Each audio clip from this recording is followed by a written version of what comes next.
Brendan, the Red Horde, and here for another one, a big one, a controversial one, a fun one, a dangerous one. Millwall, Alliance, down in southeast London for this one. And thanks for joining us. Going to wait a little bit and make sure that the chat's all ticking and everybody says that they don't have any hiccups with this one, as the Gremlins still seem to be alive and well.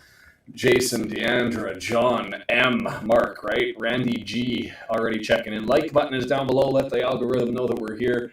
And Brendan, how are you on this glorious Saturday morning? Scrambling around crazily in the background, right?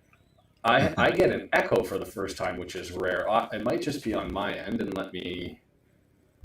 You're still doing that crackly thing because of the stuff earlier. What is going on then? All that was a little bit of mouse control. But I will try to be as careful as I can today, because I thought I was all over. What to talk about for this one? This one's going to be exciting, and I had no idea when I woke up this morning how exciting it possibly could be. I did see photographs on Twitter. I did send them to Brendan, but it was late and early this morning, and if he doesn't have them up, then I completely understand that. But apparently they have a separate walkway for fans of the away section to get to the den. And somebody has already taken to designing and decorating it with a sign that says, Die Wrexham IRA cunts, I think is the words. Let's just go and review that just to make sure. Yeah. Oh, just Wrexham die IRA cunts. This is a Millwall.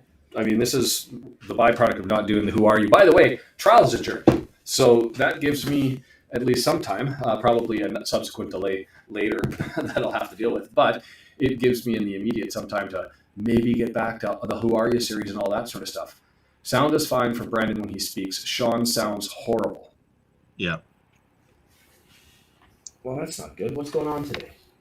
Give me 1 second here.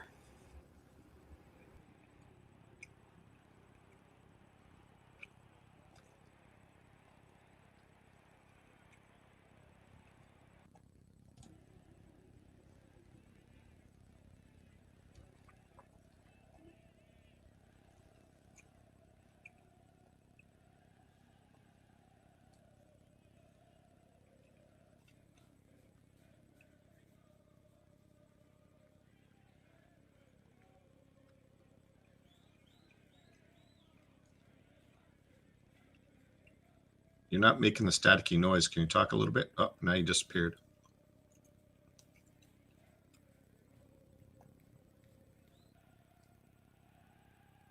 Testing 5, 4, 3, 2, 1. Yeah, you're back, but yeah, can you talk just a little bit? You're still getting the feedback. I can talk. If I'm still getting feedback, I can go to this option.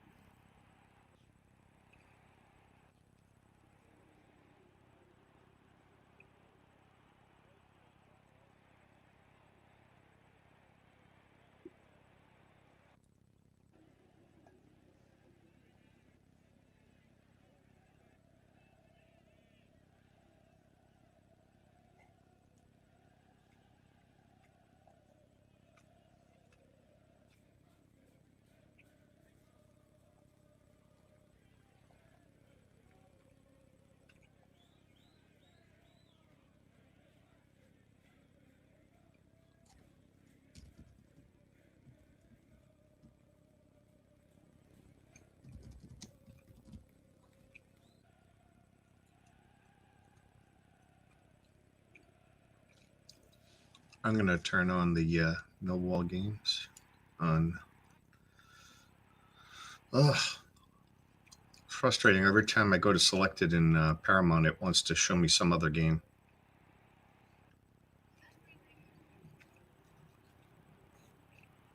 Sean did not connect into the last second, guys. Sorry for this.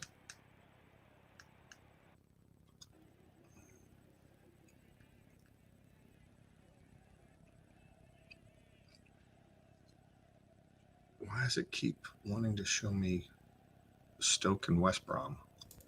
How's that? Good. Yeah? Yeah. All right, well, then we'll go with that. I don't know why everything's giving me problems this morning, but hi, everybody, and I'm back. So just to go through everything, we'll jump to the roster just really quickly. But there's been a history with Millwall just being, getting into trouble. There's a rule E21 that basically says that if fans are unruly, inappropriate, that there can be it's a strict liability test with a defense available. So that just basically means the club automatically gets fined for it.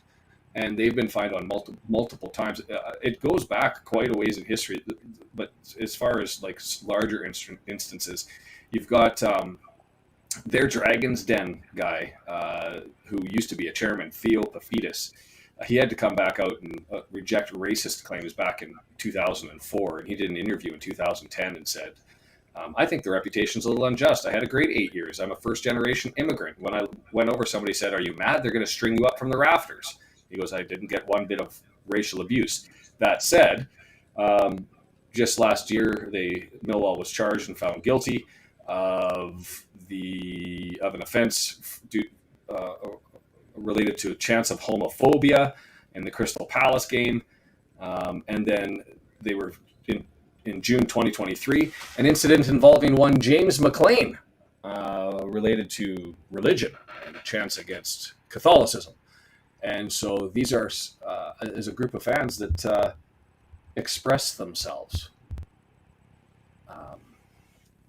So this one, it could be interesting, and it makes for an interesting discussion about the referee and the official who's being, because I thought, holy cow, that's an interesting selection as I went through everything yesterday. And are they saying it's still bad? I still sound correctly. 1 second.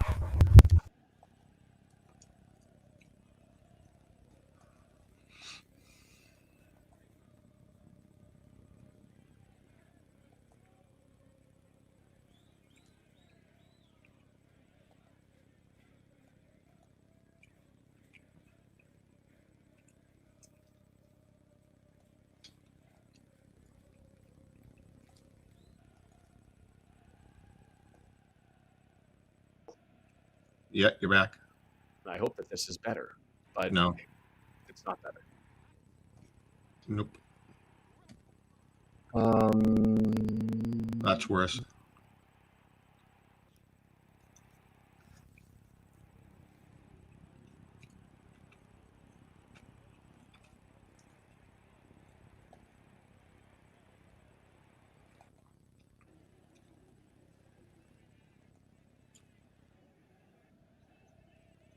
It does, but it's also staticky. So that would be a hardware problem. The only option that I have, and it's going to take me 5 minutes, 10 minutes to set it up, but is it that bad that I should probably do it? Probably, yeah. Okay, I will go ahead and take me off screen, or I'll mute myself and I'll be back. All right. I'm just going to mute Sean. Sean, I'm going to leave you visibly on, so no streaking, but I just muted you, Mike. Give me a moment, guys. I'm going to bring a couple things up on the screen. Sean wanted me to play this video. Let me do it 1 second here. Let's see how this goes. I love going for this half time. Miwall, give me Miwall away. I love going for this half time. Miwall, give me Miwall away. I love going for this half time. That's obviously James McLean wanting, calling out that he wants Millwall. When they asked him at the beginning of the season which team he wanted out of all of them, who he was looking forward to the most. And here's some of the stuff that Sean wanted me to show you with. Give me 1 second here. I got to put it onto the screen for you. Oops. This is the special walkway that the fans come in on. And this is what it was that Sean was saying they sprayed on the grounds. So interesting to see if anything pops off today.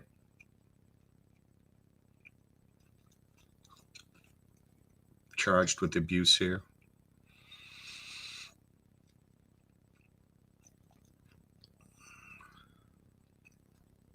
Interesting stuff.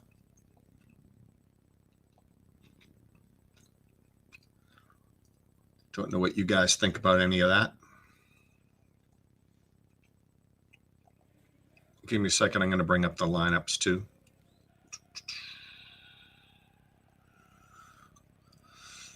Oh, tough day already. Millwall has a decent manager. Hey, W&G.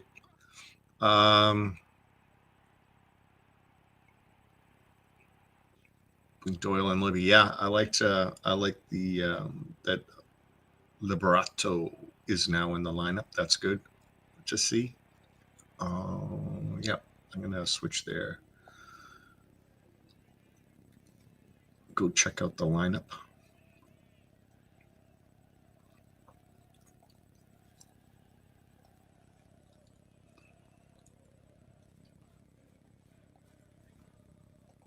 There we go. All right, so we're looking at Ward and Net, Clearworth, Cody, and Doyle now in first league game. That should be good. Longman in instead of Barnett. James, Dobson, O'Brien in the midfield. Liberato, Cacace in for McLean. And then up front, you have Hardy and Moore. I'm guessing Broadhead's still injured. I think he is. Boston fans. Hey, Ben, how are you? Yeah, substitutes Arthur, and we got Brunt, Scar, Barnett, McLean, O'Connor, Ashfield. Interesting, right? Lee and Smith. So, yeah. Hold on, let me just get rid of the gum that I have. Can you hear me? I can hear you, Sean. Is that better? Yes, very good. All right. I'm just going to have to move some stuff around. Sorry for the banging about. Yep. So much for waking up early and good intentions and setting everything up, I guess. But we're back and we're rolling, assuming that I've been put in. And just give me a second to adjust this and upset Brendan by not having a home for where I'm going to be watching this from. Yeah.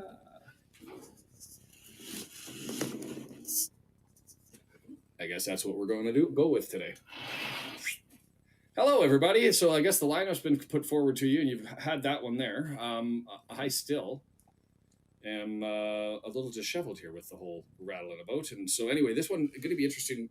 This is why now it makes sense. James McLean at the very start of the year, they were asking everybody, where do you want to play your first away game? And he says, and I don't know if you have that video, but give us Millwall away. So I think this is one where you want to escape with points, and you also just want to escape without any drama. So it should be a fascinating one in that regard. Brennan just checking in, making sure everything seems to be ticking along okay. Yes, I already showed the Millwall video. I also showed all of the articles and little slides that you sent me relating to Millwall. So. Perfect. So so you haven't gone through the stats then? I did not go through the stat piece. I can go to that. Let's run through the stat piece. The first one, there's not much you can take away from it. It's a small sample size. They've only had 3 home games, this being the 4th game of the year. So it's going to be a little bit narrow as far as what our options are. But you scroll through the season statistics. This is the first time in a long time that I've looked at a club and thought, God damn, their stats are very similar to us. The manner in which they play is very similar to us. Not so much necessarily in formation, but certainly as far as direction of the ball and how they end up advancing in possession, long balls. This is a rarity in that regard. You go through things. One thing that's positive for us, we're converting on our opportunities. 50% of 50% goals from our shots on target. The problem is We're 17th in the league on generating shots on target, 2.67 per game. They're not much better at 3. You go through the goals per shots on target, both relatively efficient. Us at 50%. That's not going to continue for the duration of the season. Them at 33%. You go through shots on target against. This has been the problem that we've been having. It's not the offense, it's the defense. 7 shots down from 9. We've gone from 24th to 23rd, but still a bit of a problem there with respect to our defense. Save percentage, not the best, 66.7%, 60%. If you want to end up looking, I mean, it's a limited sample size, but you want to end up looking at Algonquin getting a shot over Ward. Yeah, it's the division above. Everything's a little bit better. I don't know if you can hold Danny for any of them in particular, but you like to be over 70%. And I guess 66.7% is currently sitting roughly near the middle of the table. It's still not good enough for me. Neither team is uncomfortable being without the ball. Two of the lowest teams in the league when it comes to possession. But look at the accurate passes, damn close, 16th and 21st. Accurate crosses, tied for 3rd, tied for 5th, only 0.3 less per game. So statistically insignificant there. Accurate long balls per match, we're second there, 5th. Just 1 long ball per match difference, again, statistically insignificant. Fought mob goal, X goals. That one is surprising. You look at a team with no possession, with not the highest shots on target per 90, but our fought mob X goals is exceptionally high. I don't necessarily appreciate their metric in a lot of ways, but they try to capture how many threatening opportunities you get. That's touches in the box, that's crosses into the box, that's all those sorts of things, and they certainly have it in regard. So this is a team that they'll play a similar game to us, not with the same budget. I mean, you go through their signings, they had a 2.8 million center forward in Ivanovic who came over, but you look at who they've got all time on their roster. It's loan, free transfer, undisclosed, $500,000, $3 million, 3.4 million for their center midfielder Casper Denor. Not as big a budget as we've got, certainly. So we'll see how that goes. Josh Coburn, to me, the one to watch, 22-year-old kid who came over from Middlesbrough. He was on loan, got injured. They decided to bring him in full time, and they signed him to a full contract on a transfer this year. He's going to be up front. He's the guy to watch for them. Going back just quickly to the stats then, and why I brought up the referee. As I was going through this, I went, oh, God. So Thomas Kirk, we are not unfamiliar with him. We had 3 matches with him last year. He also did the last match of the season in the sort of celebratory tour, Lincoln City. He kind of come up at the same time as us, Wrexham getting promoted through. He's getting more championship games this year. He's had some last year, but he only had 6 for last year. And it says tied for 2nd. That must be, I didn't update it. But where his stats are interesting to me is this guy, he gave a pen away in half of his games. I know it's only 6 games as a sample, but that's a lot. His yellow cards, 4.83 yellow cards per game. This is a guy who controls the game through calling fouls, calling yellow cards, calling penalties. And I wonder when they assigned him how random it was, or if they thought, you know what, we're going to get a whistle-happy referee and we're going to throw him into this one because it's Millwall away and James McLean's there. I don't know. Do you think the EFL considers such things when they appoint their referees, Brendan? Maybe. I doubt it, though, because they seem to – it's an interesting mishmash that we get, right, where they're, very rough and brutal and then really soft. So I don't know. I'm wondering if it's just some sort of random thing. Yeah, I guess we'll never know. And the one thing I still haven't done is I haven't loaded it up because I don't know if you guys, but usually you get the video live early, and I didn't have that there. Yeah, it's giving me audio only. This game isn't on DAZN, is it? If you're in Canada, let me know because we're still doing the preseason what the hell's going on thing, but it can't be on DAZN. It's a 3 o'clock sign-in unless DAZN's picked up the right since the Sheffield Wednesday game, but that don't make no sense.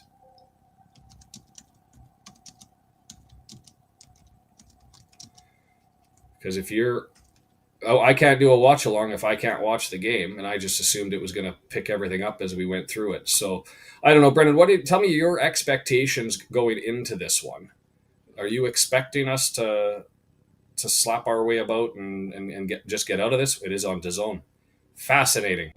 I am. What are my expectations? Earlier in the week, I felt like, for some strange reason, even though statistically and everything else, we have no business doing it, a 3-0 win by Wrexham.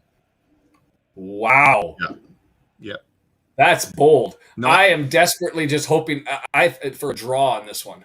No, I hear that. So here's the thing. I remember last year looking at what we would have called cream puffs, like games we should win, no doubt. And we would draw those games or lose those games. And then some game that I expected us to get crushed in, we win, right? So It was one of those things where, there's all these surprises throughout the season. And oftentimes last year, it felt like every time we would not win against someone we should have, then we'd come back and beat someone we shouldn't have. And can I throw my counterpoint to you on that one? Sure. Though the teams that we normally struggled with last year, not only were they potentially lower end of the table, but they were also teams that we had to come at, that we had to be creative, that it was us with more possession and we had to break them down. And with the team that we had last year, that wasn't happening. We weren't creative. We were a counter-attacking team. We punched people back in the mouth, so we were comfortable being out, not in possession. That I don't think is going to be the circumstance in the situation here, because they, like us, don't like possession. So I'm with you in the sense that, yes, we play big against tough opponents and a little bit softer against weaker opponents. But the flip to that, and what still makes me nervous, is we've got to do that against a team that's defensively solid and is comfortable not being in possession, which means we have to break them down. They lost their best defender. I'm hoping their defense is shook up. They have to put someone else in. I hope communication breaks down. If we can get an early goal and they're yelling at each other, bring the fans out of it. This is going to be one of those typical hostile environment games that you want to take the fans out of it. And I'm with you. I see that it could be a possibility. I'm not saying it's crazy in the circumstance of knowing the team. Wrexham sent out an email yesterday outlining 3 additional games selected for international broadcast. This one, December 13 and December 29. And so, yes, we in Canada get to maintain both subscriptions. I was hoping that this was going to be a changeover and DAZN pick everything up. But no.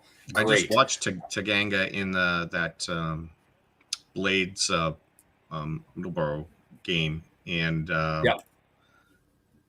he stopped like 3 goals from getting in all by himself. Little flopping and acting as if he had, taken a sniper shot for no reason. A little dramatic for me, but very good defensively. He did have the ball get passed right by him with an unbelievable pass for that first goal. But overall, I mean, he looks solid. But yeah, I don't know. I agree with you. Would I be happy if you had asked me earlier in the season, based on what's going on right now, how good they're going? Yeah, I should be absolutely excited to get away with a point here. But forget it. What the hell? 3-0, Wrexham. 3-0. I'm thinking it's a defensive game. I'm thinking this is going to be scrappy, feisty, referee prints all over this one. And I think that we're going to sit at the end of it. I can't move this, can I? Because then I'm going to mess up with your screen. I feel like off. Anyway, I'm going to say 1-1. I'd like to have more optimism than that. And to me, 1-1's a success. It won't be enough still to bump Danny Ward. I don't quite get the love in at this moment in time. What's your thoughts, and dare I say it, Longman with the start? I missed it while I was off. Yeah, I'm just...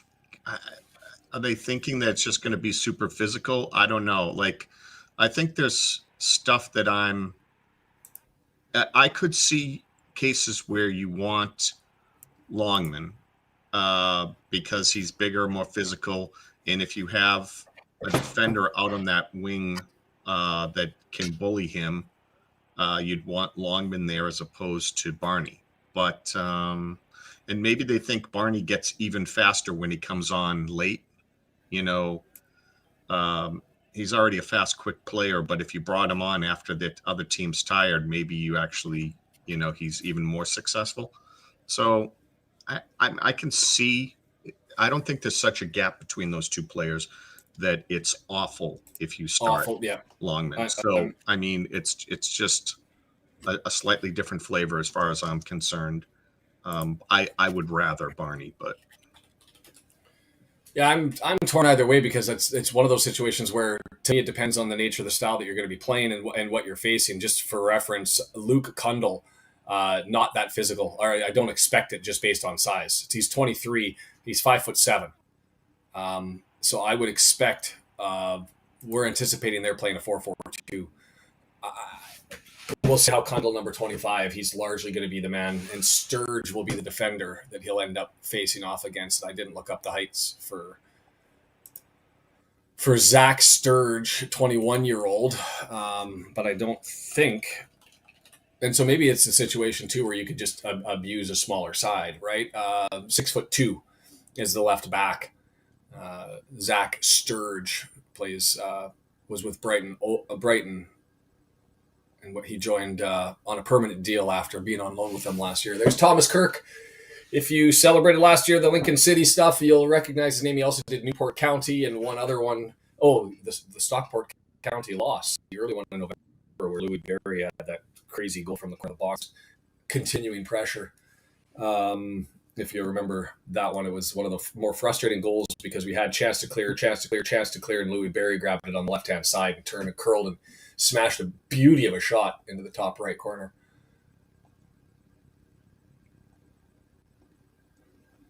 Minutes applause. Tim Sells, unfortunately passed. 46 years of age. Staff person for Millwall Lions.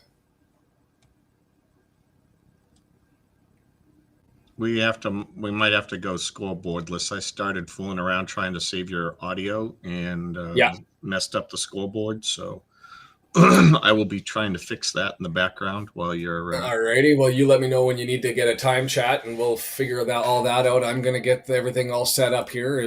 I'm trying to turn the volume up in the perfect combination because I want to be able to hear the chants and everything.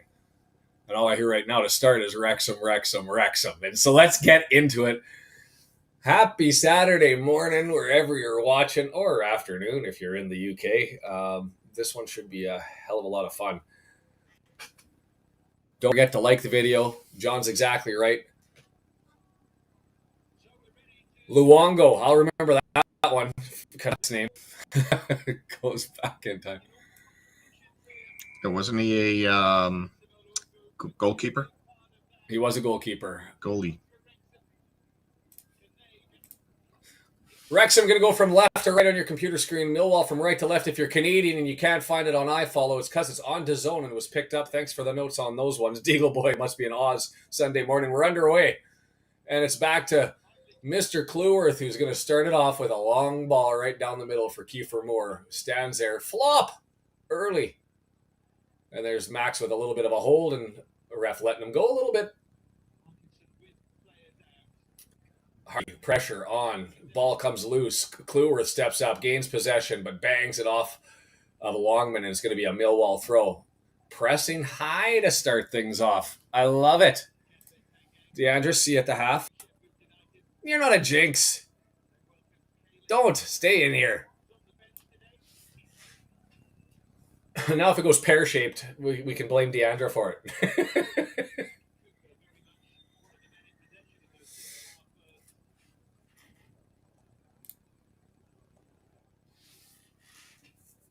Long ball put down. Cody just bumps it out, and it's going to be a throw in here.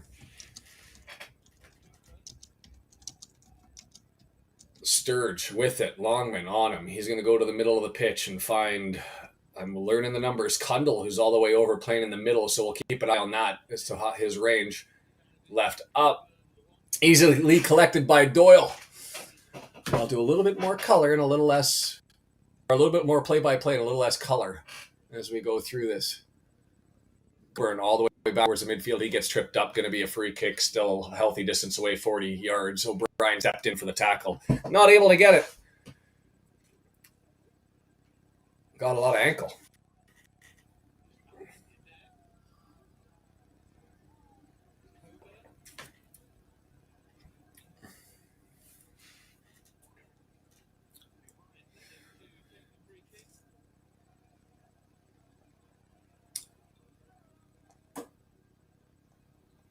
Headed away as long ball into the left-hand side. Max just gets it outside of the box. Millwall able to gain control and back to Sturge on the left-hand side. He's looking towards the right side. Bit dangerous. Danny Ward comes out and grabs it. Just a little too heavy.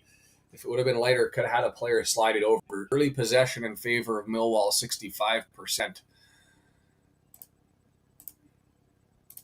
W&G, love you for it, man. 1-0 Hull up on Bristol City. An RKO. Who's United? Is that team that Grimsby spanked? Kiefer Moore with a foul.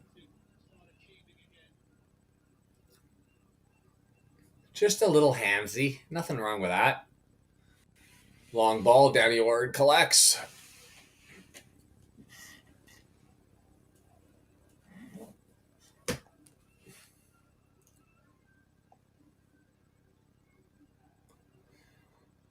Impressive by usually Wrexham's away squad doesn't get outsung by volume, but Millwall all over it right now. Loud, back and forth trading barbs as Doyle grabs it and goes long, searching too far there for Hardy to go up and catch it. Meh. The weight! Everybody was calling off the sweeping, to use a curling term.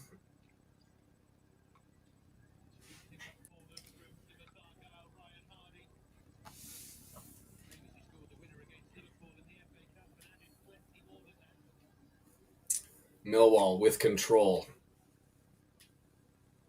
Sturge got it back. It's thrown through the middle. And tough tackle. Got to let that one go on the ankle. I thought that was late. Luongo taken out O'Brien, but Millwall ekes out possession, and it's going to come far post. Sitting over there, Amaku. He looks like he's changed spots. Ran towards the box, right footer, and skied it to the roof. Key to the game, don't score first. God, there's some truth to that, Kazuma.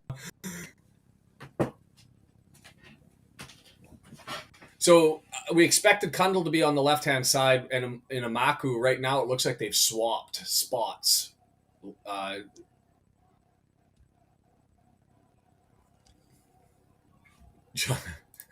Now we hear this. Let's get 6. Danny Ward gets us underway. Long ball, searching for more. At his feet, loses it. Didn't get the first touch he wanted. Kind of rolled down the shin off the ankle and easily sprayed away, and Sturge has it. He drops it back. Cooper switch to the right-hand side. First meeting between Millwall and Wrexham since April 2001 in the third tier. The Lions are unbeaten across their last 6. 2 wins, 4 draws. Sturge pushes it forward. Coburn can't get to it, and Kluworth knocks it out. Throw in. The passing isn't connecting. To be fair, both sides, it's kind of opportunities missed. So, in Millwall, a lot of possession. Krama, long ball, misplayed there. Did that? Cacace gets it away. A little bit of rust. We are struggling, not so much defensively. We're struggling at advancing the ball. I'd like to see a little bit build up through the middle, and Dobson tries to get it, advance it forward there for Hardy, who's able to keep it in. Shoulders off Sturge. He's got an opportunity dancing forward. No foul. That's right. Hardy goes down, but he encouraged that tackle. He ran into the player, and you can't give a foul for a player existing. And as I say that, it should have been the same thing the other way. As Coburn runs into Cody. But if you watch this on the replay, he's losing control of the ball and he just runs into the player. Yeah, you can't do that.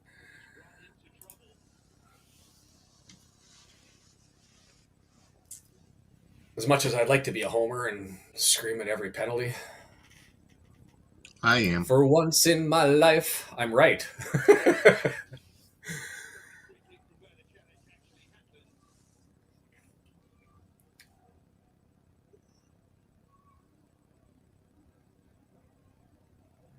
Sturge from basically the halfway line, the midfield stripe, too heavy.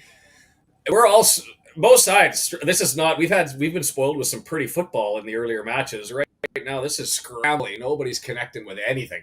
It's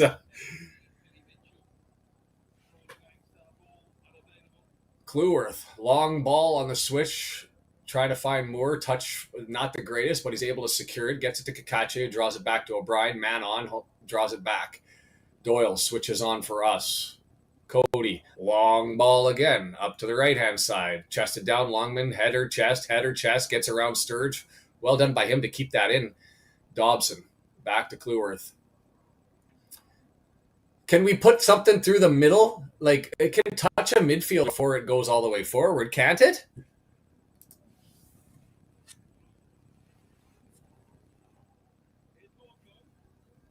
None of Millwall's last 6 games have ended level. 10 wins and 6 losses. Longest streak without a draw for Millwall since 2009.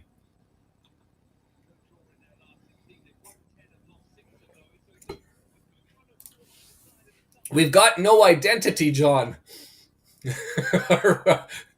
We could play like gangbusters and we could play like powder puffs. And there's no real rhyme or reason to it, but as long as while we're playing bad, the other team's playing bad, then hopefully when we turn it on, we're able to get a nice pass there by Thomason, getting it up to Matty James, who leads it on for Longman on full run. He's got 2 in the box, crosses heavy. Hardy's like, I'm over here, sir. Exactly, W&G at Millwall. It's a win or lose. That was a disappointing pass. He's got 2 just crossing into the 18-yard box, and he somehow gets it to the 6-yard box. What was that? I'm not sold on Cacace yet. I want him to be well. I like the story, but right now I've got him pegged as an overrated Kiwi. I don't like that, and I hope I get shelled for it. But I'm not going to be overly critical. He's coming back from injury. I don't expect him to be a rock star superhero, but I haven't seen it, and there was one half that I missed that apparently he was really good in, but I haven't seen it with my own eyes. DAZN, Stephen, DAZN. They've put it onto DAZN. This and 2 other games got picked up in December, last second. So, and Stephen, I would encourage you to Google Superbox.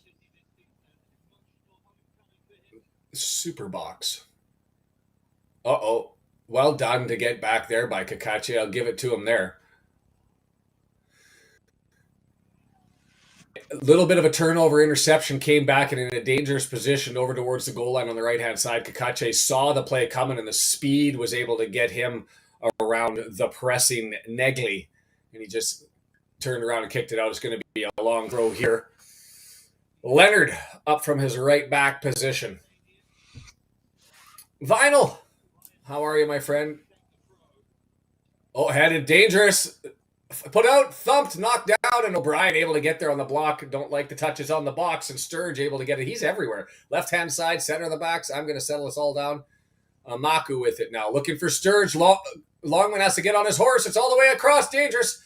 Gus blocked. Shot from 17 out. Knocked out. Not happy. Remember what I said when you're playing bad? As long as they're playing bad too, it doesn't bother me. But now they've decided the long ball is Danny Ward's just eating them all up. So let's build through the middle of the pitch and around the outside, and they're pushing and pressing, and we don't have an answer at the morning until their Cleworth steals it off of Dobson and gets it back. Long ball for relief by Dobson. Can't get it to Hardy, but dangerous. Offside was Hardy. He can't go and get it, so O'Brien goes and collects his own ball. Right-hand side, waiting for support. Dobson over there. He's going to set it over. O'Brien, Dobson, now over to Cacace. Getting close, left foot, cross into the box, looking for Hardy. Couldn't get it to him. Headed away. Millwall now pushing the other way. Now we're getting, both sides are getting to going. 11 minutes, 35 seconds, and we're flying now. Charles, how are you? Can we call you Dad? Do you prefer Pops? Hi, Dad. What's the nickname, Brendan? I call him Chuck. Dad? Chuck. We can go with Chuck. It is long ball party town, except they've looked best when they haven't done it.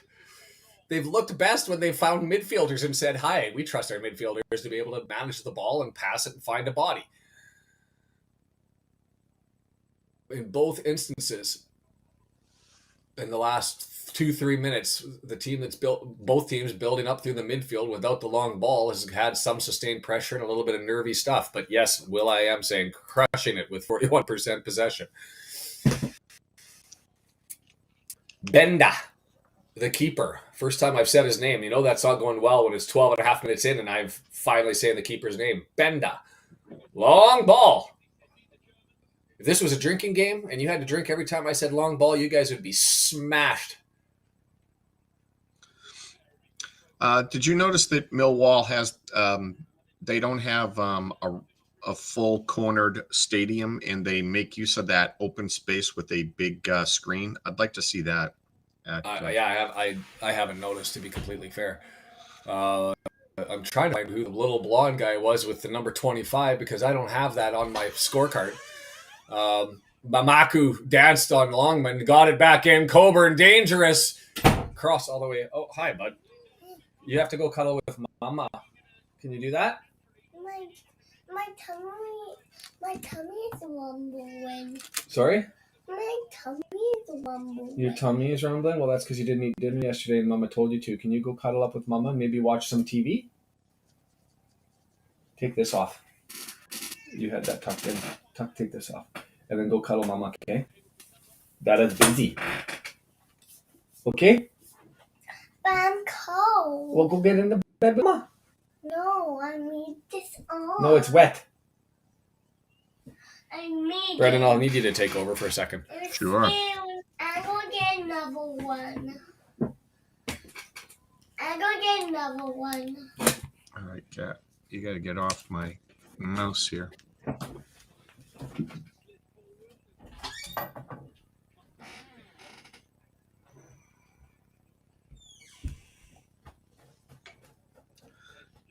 Sliced in, and we let that roll out end line, so it's going to be a goal kick. Yeah, life gets in the way of the stream sometimes. Welcome, Ian, Suede. Nice to see you.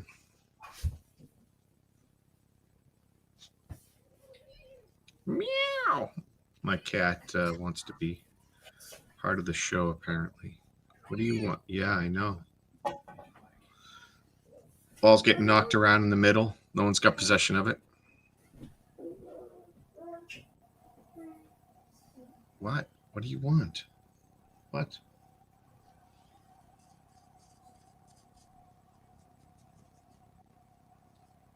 Haven't seen you here before, Suede. Welcome. Oh, Carolina Panthers. Hockey fan. Sean, one of the teams Sean doesn't hate, I believe. He hates the Bruins. Oh, he's back. I'll let him get set up.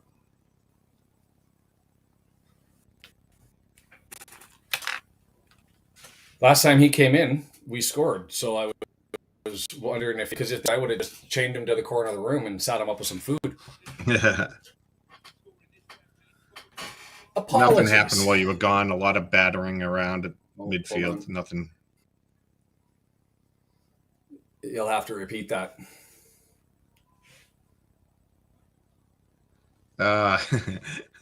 Suede here is not a Bruin fan either. So Good. Well, I have no problem with Florida.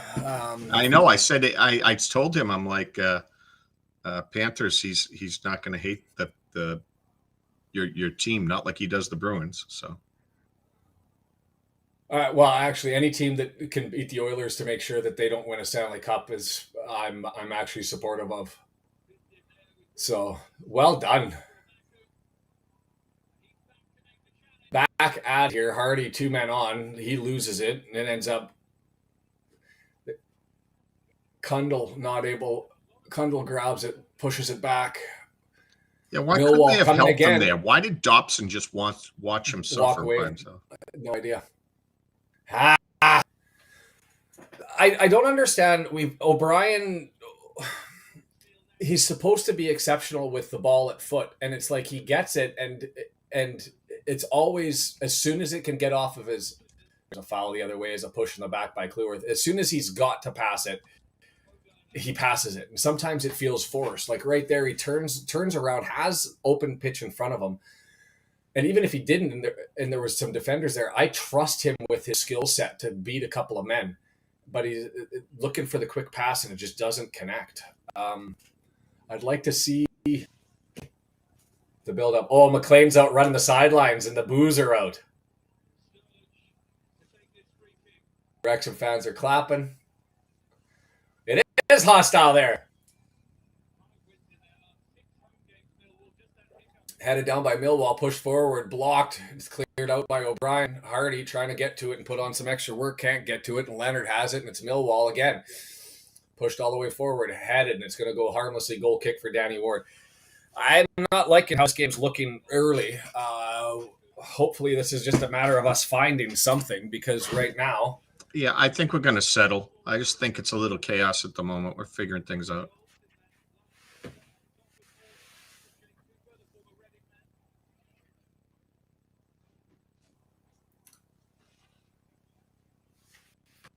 Massimo Luongo from Ipswich. Danny Ward back underway. Long ball. Here's another question for you. September 9th. International weekend. We don't have anything to watch because championship. We get to have the week off for that one. Canada versus Wales.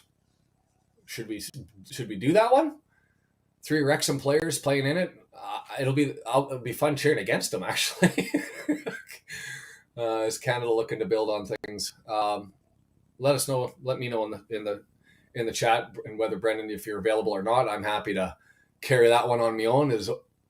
That's so exactly what I was saying about O'Brien is you trust him with ball at feet, and there he is with opportunity, and he just gets pushed, and then stabbed on the back of the leg, and O'Brien goes down and is fouled the other way.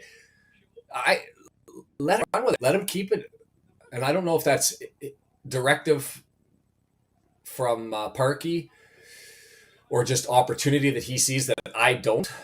But nice ball all the way up to Longman, an 18-yard box, right footer, nobody over there. What is he doing today? That's 2 in a row. Cacace. Is he playing with his eyes closed?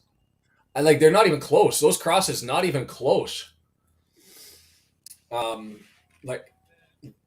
One of them off by the angle by a solid 15 degrees, and that one, if it wasn't a pass to Cacace, I don't know what it was intended to be, because it just had so much weight on it. Hardy putting on the work. Can't steal it from Luongo, so it'll be a throw in here by Millwall. 0 shots at minute 19. None. And if Jimmy's warming up already, means there is a problem. I don't have a problem with Cacace today. He's had that defensive save. He was able to go and grab that ball there. The speed, certainly something to behold. Dobson controls. Kluwer at the back. Long up through Longman. Dobson has it, spins, loses the ball. Bugger. Nice pass there. Gets it up. Matty James, right-hand side. He's got Hardy ahead of him, and Moore over on the far side. Looks for him! It's there for us! Come on! No, it dropped it. Knocked the goalkeeper, and Moore not able to get it. Bad pass back to O'Brien. Has to score. He's going to look for Hardy, and what the fuck are we doing? That pass by Matty James, could we just talk about how sexy that one was? I mean, he just beats the defender here and gets it past the keeper who comes out. More, I think it maybe surprised him a little bit that it passed through everybody and he couldn't get it under control. Had the empty net, tries to find O'Brien, pushes it too far back. Well, we'll take it. Opportunity number 1 comes in the 21st minute. We're going to need more than four chances per game if we're going to want to get points in this one.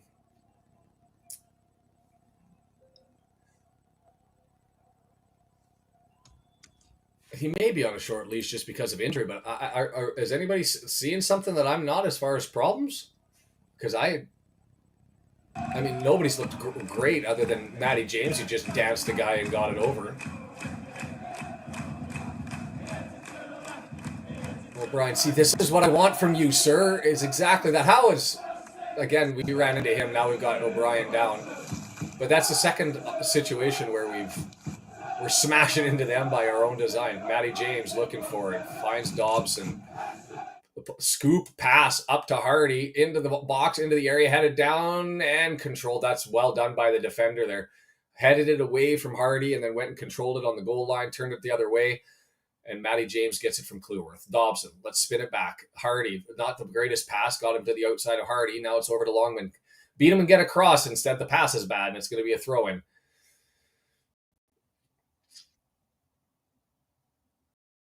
James, Longman, Dobson, 35 yards away. Dobson, James, Dobson. Hardy comes out for support. Instead, we draw it back. It's going to go all the way back. Cody, searching. Morning, Santiago. Long ball looking for Hardy. Can't get there. Can Longman save it? No. Schmeh. That's my for the day.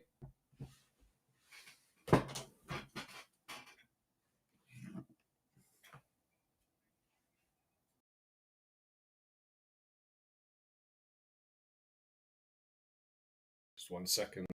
I have to check on something.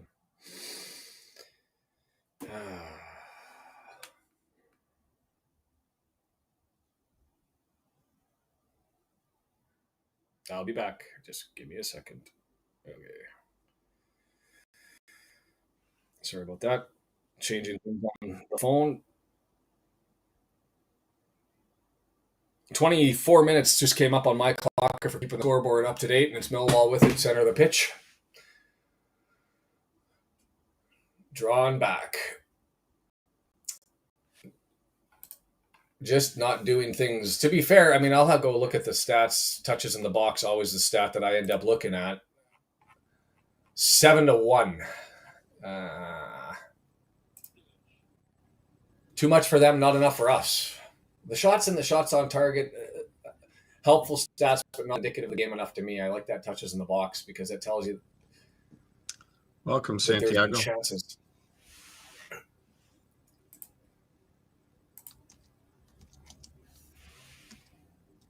Krama up to Leonard, knocked down by O'Brien, but not able to get control. Kundle saves it from Millwall and gets it back, and it's the flip over to Cooper, left-hand side, looking for Sturge. Dobson on him, Amaku, Cleworth on him, gets around. Oh, that's not Cleworth, that's Longman. Amaku, Longman has to let him go. Now he's got Cleworth. Amaku just kind of pressuring. And now Cleworth gets in a back pass from Dobson. He just says, I'm going to clear this and get a little bit of relief, and it's up for Hardy. And that was a piss poor header from Cooper. Let's take advantage of something. The chat has gone quiet. Nobody's excited. Everybody's sitting there staring frustrated. Yeah, Amaku kind of embarrassed him, didn't he?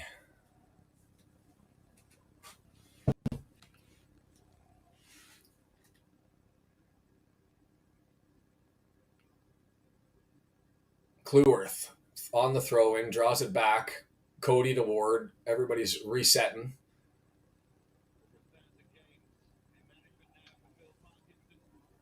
Moore shoved in the back. You got to wonder, how many times does he ever get that call? Because he does that push in the back flop quite frequently, and he just doesn't get the call. Unless he's trying to set a standard so he can free up more space by continuing to do it. That looked bad, and it was. Too heavy a pass into the box, and Danny Ward easily collects that.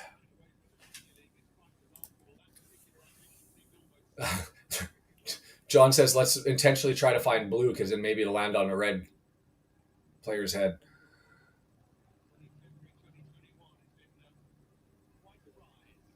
What the hell?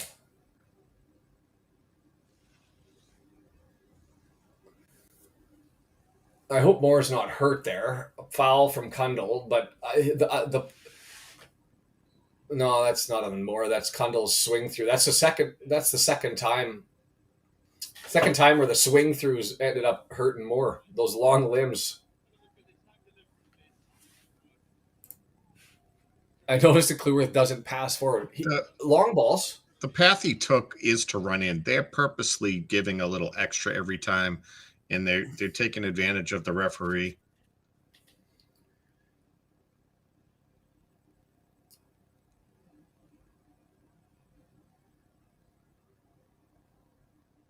Cleworth.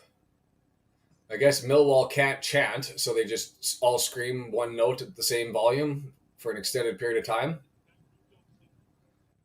Long ball looking for Moore, can't get to it, head away. Sturge grabs it. Luongo saves it, gets it over to Krama. Krama now.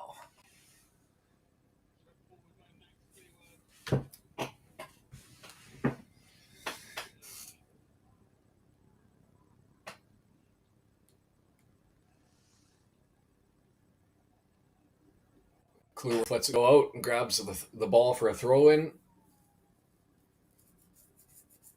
It's not the prettiest game of football. O'Brien, a little bit of a heavy touch. Able to save it. Bounces off the Millwall player, and we're going to grab a throw-in just inside their half.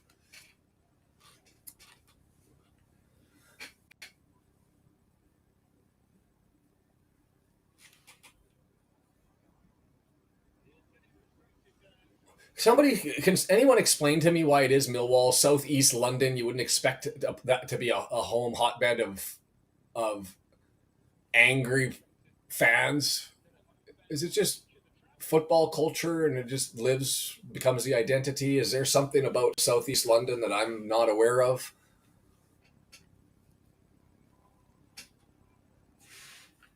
They're mad they don't have any bridges over the Thames.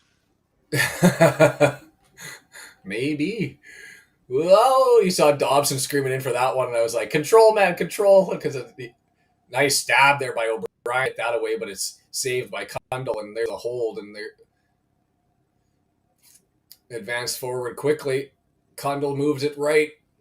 Lots of blue jerseys forward, but Doyle, well done defending there. And Cacace in support runs over and grabs it.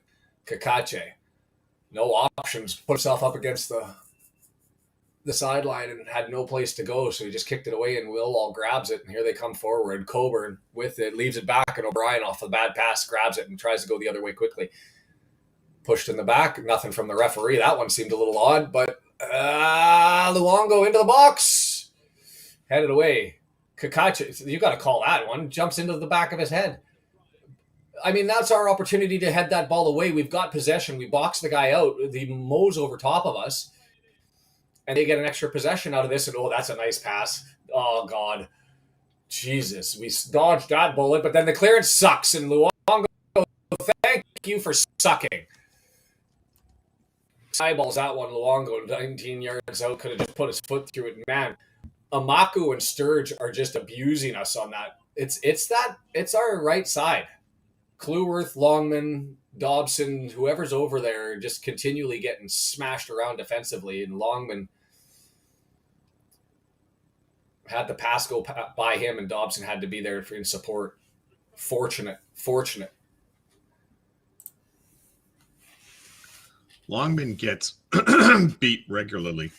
Well, I'm not. That's the one part of the game that is starting to become a little bit concerning, right? I don't know why. I mean, his passing today has been concerning, but why he could be a halftime sub.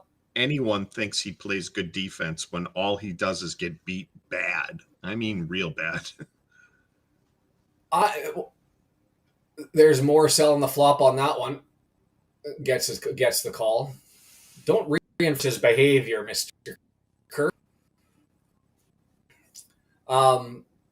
I was actually impressed with him live, watching him in the Bolton game that I watched in Wrexham for his defense. He busted his hump up and down the line. It disrupted a lot of play.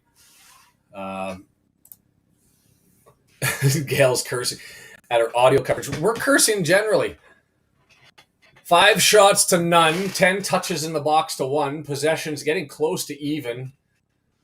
But we look like a steaming bag of shite right now. There's just nothing connecting. What am I missing? Brendan Cacace, have you been noticing lots of errors? You looked away just when he tried to beat his man and got his pocket picked. And got his pocket picked, but other than that, has there been others? I thought he's been solid. He went to the end line, but I can't. That's a defensive save that he ended up getting and couldn't rescue. There was another one where Doyle helped him out, and then he got pressured and kicked it back to the other team. Could have been better there. He hasn't been fantastic, but he hasn't been beat as ugly as Longman. So I told myself I wasn't going to be too hard on the kid. Maybe I need to bring out a little bit more of a discerning eye. Oh, Cooper, halfway line, over to Krama. There's another Jersey pull, got away with it. There's another Jersey pull the other way. They got away with it, and it's pushed forward up to Dobson. Missed the tackle. Cody grabs it up through the middle. Now it's well touched by Moore over to Dobson. He's got nobody with him and no place to go to get it up. Longman finally gets his way up there. Well done by Dobson. Matty James now. Moore. He's just going to say, I need some space here. So he gets it over. That's Doyle, and too heavy a touch. And now he's out of position. Well done, Matty James, to go back and save that one. Gets it to Doyle and settle down, boys. Settle down. Southeast London is to London what Southie is to Boston. Does that make sense to you, Brendan? Yeah, that's where all the Irish are. I got it. All the fighters. Longman outside the area, left foot, cross-headed, deflected, and it's going to go for a corner. Hey, we got a thing. Longman taking his man off. Just banged away off the Cooper's dome. Here for the Wrexham.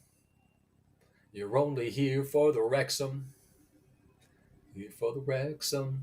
O'Brien, left-footed in-swinger. Against the run of play, can we do a thing? Set piece magic. Please give me something so that my heart will settle on. Cody getting pushed and shoved. There it is. 6-yard box just beyond. Headed, well defended. Far post trying to get to Cody, and now it's the counterattack. 3 blue jerseys running forward. Advanced forward. Amaku, he's dangerous in space, but well done. Whoo, boy. And Ward gonna slap it down the middle of the pitch. Luongo. Was that Matty James over there on the defense? No, that was Longman, 47. All the way over the but opposite side. James came back and cut down the initial guy. Yeah. Cooper. Sturge.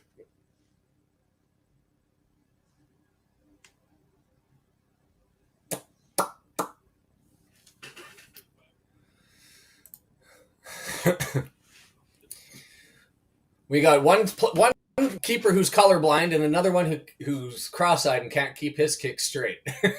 What do we do? As long as they can stop the ball in the net, I don't care. Yeah, it's strangely keeping the ball in bounds is a success for us. So just hitting players will be our next step. Yeah, so we take the colorblind player over the cross-eyed player? Apparently. I don't know if they counted that as a shot or not, John, in the official stats. Mako into the box, headed. Oh, should have done better with that. And that was a foul that wasn't given. They gave us a shot. Sneaky. We have one total shot. Watch this little push in the back here.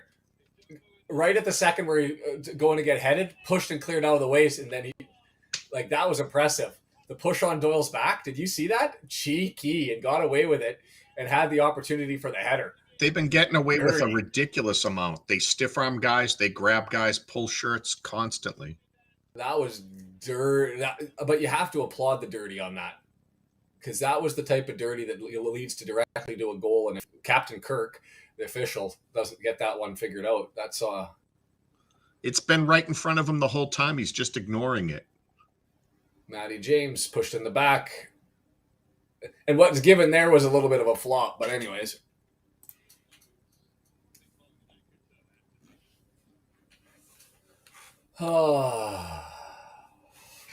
Fatmob has us set up as a 3-1-4-2.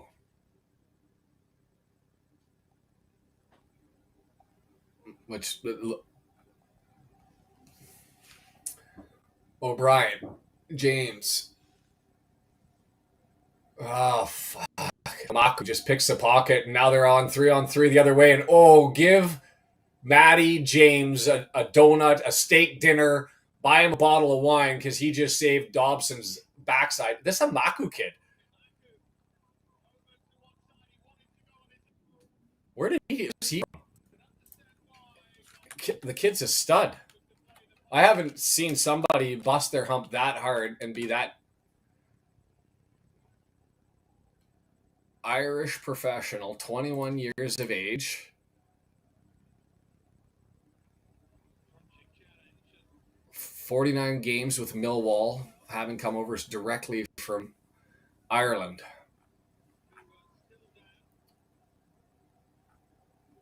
He's only ever scored 1 goal in his 46 appearances. Crazy. The kid got moxie.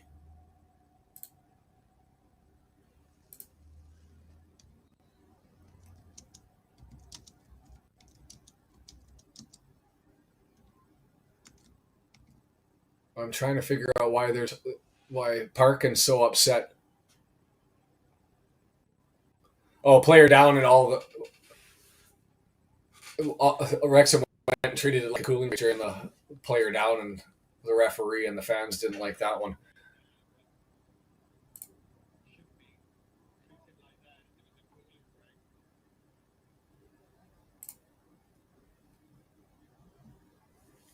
Night Frequency says, ambitious hope for 0-2 under Wrexham. I think Hardy or Moore will get the first. Ashfield will get a sneaky goal at the end of the second half. I'll take it. Right now, I have no reason to be optimistic as far as getting out of this, but anything other than a 0-0 draw. I mean, we've been the team of two halves, and so if this is our crap half and we find a half in the second, then great. But we're lacking talent in the midfield.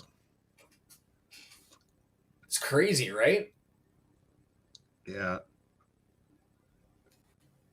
To be fair, I've been impressed with James today. O'Brien has all of the talent, but he's not being utilized in the manner in which he's strong. And as I say that and complain about it, the one time he did keep the ball at his feet, what happened is he gets his pocket picked and it went the other way. No, Matty James is just he's not fast enough to get to the spot where you get to see his quality all the time. True. O'Brien with a nice little steal there, and he's not going to be able to go 90 minutes. So, if we're going to have a defensive issue at the end of the game, Matty James running out of gas should be expected. That guy left his leg out. There's no way that 80-pound O'Brien takes out that monster. The tree trunks? That guy's like 230. He could wear O'Brien as a backpack, and supposedly O'Brien just spun him like a top. That's ridiculous. Oh, smash, crash, bang. Going to be a corner for Millwall there. Nagley working it all the way down. Doyle has to block the cutback pass, and he does, and it goes out for a corner from the right-hand side. Oh, it was back off of Nagley, so it's going to be a Better, even better for us. Well done. O'Doyle rules. O'Doyle. Can we just turn him Irish and call him O'Doyle?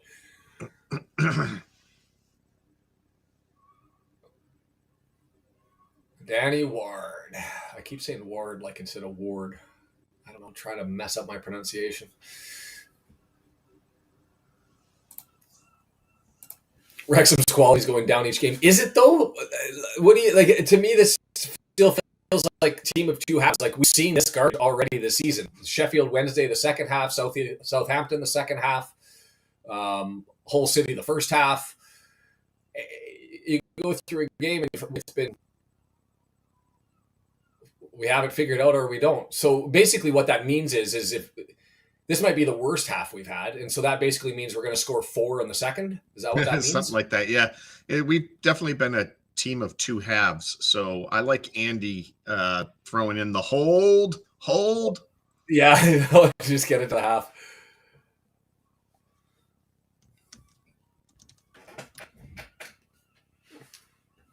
There you go, Andy. I missed that the one's for you. tackle. Luongo, I missed the tackle here. I was looking at the chat. Ugh. That's a foul. That's not a card. I'm okay with that. If only we can emulate our cup performances. Yeah. Oh no, John, don't do it. John says we've been playing way too well today for this to be our bad half. Yeah, I don't think that was a card. I mean, it was low, but he didn't have the studs up. He got contact enough with the ball, but the follow through came into the legs. It's definitely a foul, but I don't think it's a card. He's also stiff arming people, grabbing jerseys right in front of the ref, like getting zero talking to. Maku and Clueworth, well done. Clueworth, sir.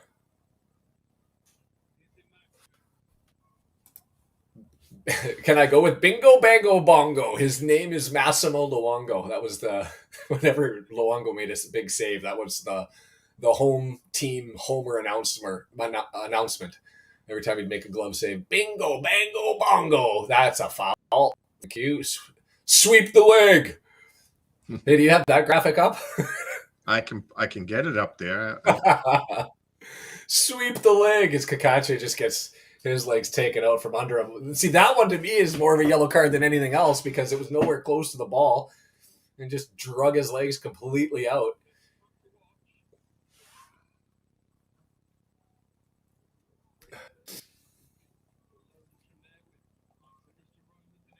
There you go. Sweep the leg. Sweep. More. I thought that was off Moore's head, but he was acting like it went off the Millwall player. It went out of play, and the referees agree with him. I'm not so sure, but hey, with 30 seconds left, why not just get one to end the first half of, I won't call it misery. Yeah, be up 1-0 and not deserve it at all. Yeah. Send him into the half really angry. Here's the cross. Headed! Oh, Hardy with the flick on, and I think that was an attempt to get to the goal. Didn't get there, but the question was, could Kiefer Moore get up there? Cacace. Oh, Hardy not getting enough head. Hey, now. What? Too early to be that randy. Foul there. Massimo Luongo on O'Brien. One game of very, very few moments.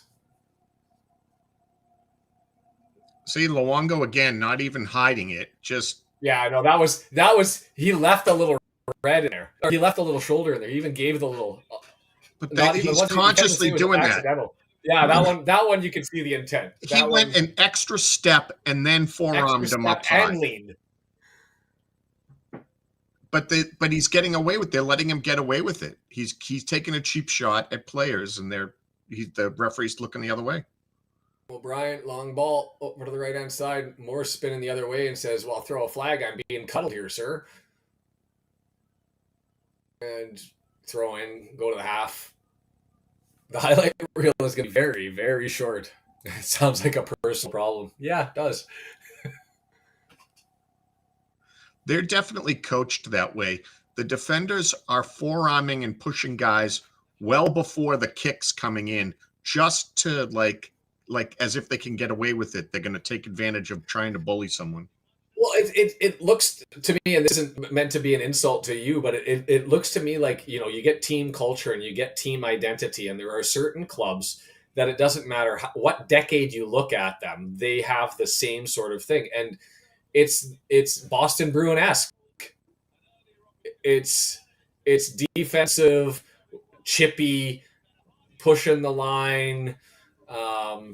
And you got to give it to them. If they're going to get away with it, not get the yellow cards, you got to give it to them. Have there been any moments? I don't see any. Luongo was built and plays like a rugby player, not a footballer. Yeah, ugly 0-0. You know what? I'll take a 0-0 draw. I will. I'm not gonna pretend that. To me, you get a point away as long as you take care of things at home. We're good, but. Especially in the league that's this competitive, I've sort of. But then have you changed your optics at all? Like, I don't know where you had the team predicted to go at the start of the year, Brendan. What were your thoughts?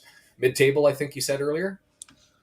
I thought we could get in the 10, 11, 12 range and hope that we were in a pack that had the potential to make playoffs, at least into April. That sounds about where I was. To be fair, I was probably getting more optimistic as the signings came rolling in. I was where you were with the team that we had last year. Oh, really? Okay. Yeah. And no. then I remember saying we needed 11. We'll be able to push forward. But after seeing the games that we've had, even with the cup games that we've had, I've lowered my standards to say just consolidate and get us safe. And so that's why for me, getting points, this league is so competitive. You can play 500 and still be in the mix for a playoff spot in this league. Well, weren't they saying a month ago, 15 to 24 all could be relegated, and 14 to 3 we're all in the run for the playoffs. Yeah. So if it's anything like that, I'm cool with that. Like I said, I just want to be watching and seeing meaningful games late into the season, hopefully a decent amount into April. So Jason, the eternal optimist, I thought overall the half had some great moments, but he filled his glass half full before the game. Parky never does it, but would you make any halftime subs? Because this is one where I actually think there's a reason to do it. Don't use up one of the windows and make a change. Yeah, and I think this will shock you. Ashworth in for Dobson. Wow, I thought you were going to be Barney for Longman because that was the sub that I would have made. Weird. Dobson looks like rear end out there more than Longman does. To be fair, I haven't thought Dobson's been particularly good this season at all, pace or otherwise. Dogged determination still there. But when you go to Twitter, there's been people who've been nominating him for man of the match. Who would I sub? I'm Longman's off for me. He's not able to handle Amaku. Amaku's been absolutely butchering him down that left-hand side nonstop. It's been like 3 or 4 clear wins. He's had 2 atrocious passes, crosses. And so other than that cutback, his specialty cutback from the right-hand side over towards the edge of the area and the left footer. And so he's got the one sole shot. I assume it's just one shot. 2 shots not on target. So to me, he's got to be it. John says Barney for Longman, Smith for Hardy. Really? I thought Hardy'd been okay. And Woody wants to start a fire. Woody wants to start a fire, but it's always burning since Millwall's existed. So I would say that, I can understand wanting to bring Smith on, but Hardy, his work rate is underrated, I think. And I think as hard as he's working, when they finally do bring in Smith will have such a significant advantage with all the work that Hardy's doing running. So, yeah, I would see Smith coming in at some point, but not for another, 15 minutes into the second half. I would even go beyond that. I don't think you're bringing. I think you're leaving Moore and Hardy in for almost the entirety of the game, and they just come. Somebody comes in, whether it's with 3 up front because we're chasing the game, or to spell Hardy and Moore to hold things on, and you want Smith and his effort out there, bulldog mentality to go after it. I think we're all hoping for a little bit of Maka.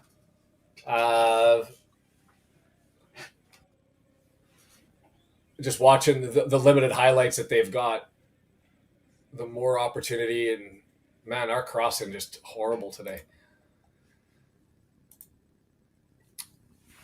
I don't know. I'm curious what people think about Hardy, Smith, and when the appropriate time is. I mean, let's be honest. We're going to get to 65th minute, and we're going to get somebody. And do you think that Parkey will actually make a sub for Ashfield at all?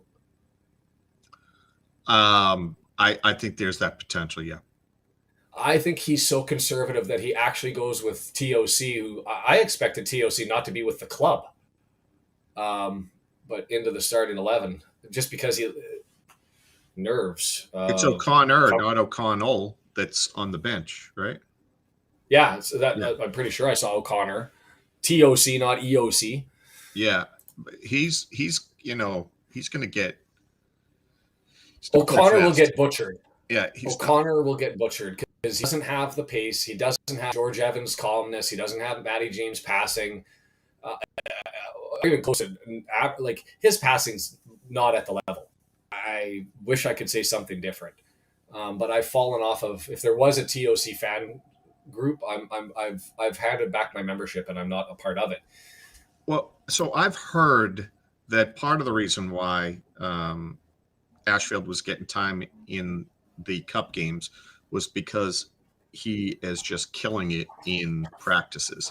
And I think it would be great for Parkey to make a statement and say, if you're not cutting it and we have guys that are going to work their asses off, then I'm going to give those guys a chance. And if Dobson's just not cutting it, then yank him and put Ashfield in and see what's what. Yeah, no, I'm with you. But Kim joins us, a game with no shots on target and just one corner. What I miss? Apparently nothing.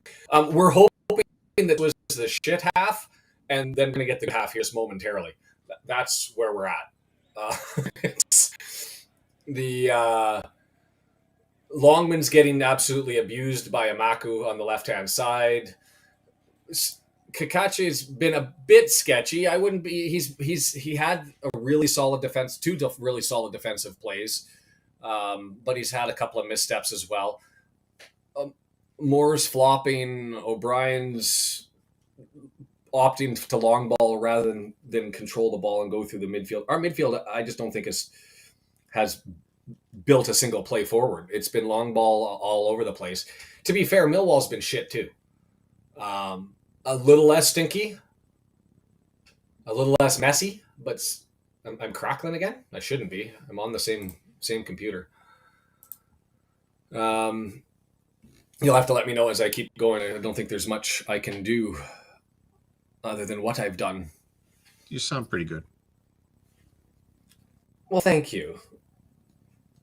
Oh, did anyone? Let me go. I'm going to go find it. I put it up on Discord for everyone. I got to. They asked for the Sean singing "Wrecking Ball," and I obliged. Oh God, no! And they. I'm never singing again. I'm never ever singing again. Is that just going to be like now the standard meme for anytime somebody gets wiped out by a Wrexham player? Yeah, I'm gonna make this. I'm gonna put it as a one of the things that you guys can trigger. I haven't done it yet, but it'll bring up the Sean on the Wrecking Ball, which I have up on the screen right now. I think I have the audio too for that. Well, I wonder if it's a connection problem then. By the way that John's describing it, that I've got, maybe the internet's a little hiccupy today. I don't know. How's this for crazy news that I never expected to hear? If you haven't got it, Katy Perry potentially dating Justin Trudeau. I know you're at the Red Horn for all of those sorts of things. What the hell is up with that? Oh God. I can't see it. I'm going to have to go back now and watch this at the end to find out what the hell this is all about. Oh, man. Why do I subject myself to this sort of thing? If you guys like it. Thanks for that in advance, Brendan. Much appreciated. Yeah, I have all sorts of surprises ready for you. Oh, joy. Oh, joy. Anything going to happen today with the window closing? That's what I thought that's what we'd end up getting to. I'd really hope we get another midfielder, or they start seeing if Ashfield is something special. I like his physical play. I've actually been surprised at how chippy of a player he is out there, and how willing he is to kind of be physical and pull and try to get away with stuff. I find it interesting. Well, if you go through the depth chart, I mean, we still don't know what we're getting from Thomason, right, because of the injury. But where would you put Rathbone's at the top? O'Brien's number 2. Windass, I guess, fits in there. Number 3 potentially, although he's maybe up front. I think what we're lacking is a guy with legs. I don't know if Thomason is the James when in for James when James is hurt. And what you're getting then is not that quality of passing, obviously, but maybe someone who has enough legs and is defensive minded. There were some of those guys that they were looking at. Was it the Colombian guy? He was just brutally physical and rough, like a defensive focus guy. I liked that. I don't know enough about Jordan to know if he seems to be skilled with his passing, with the ball at his feet, as well as being good defensively, but I don't know that he's defensive minded. I wouldn't mind another really good, active, solid defender that could pass a little bit.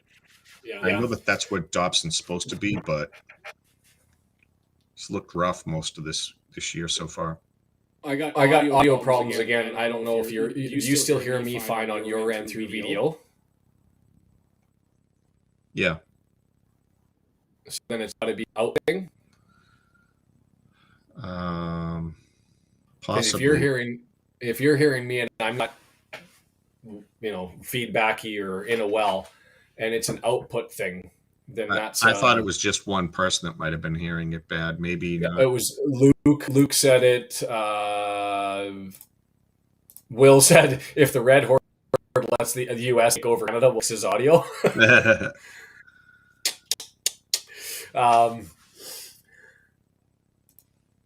But funny. Rumors of JJ not happening. I don't think it would. They've been still, bad echo on Sean. I think it's since you did the wrecking ball thing. Is it possible that triggered something? I did turn on a different audio, but I shut that back off like a few seconds ago. So I don't know if you're still getting the echo. We'll figure that out as the players are making their way out. Not echoing now. Okay, so I turned on a different audio track to get that song going. OBS. It's a funny little thing. Best chance to Ivanovic, they say. Nothing really happened in that entire half. It looks like it's the same players that are out there. I imagine that the paint came off the walls. Let's see. Are we truly a team of two halves? It was the best of halves. It was the worst of halves.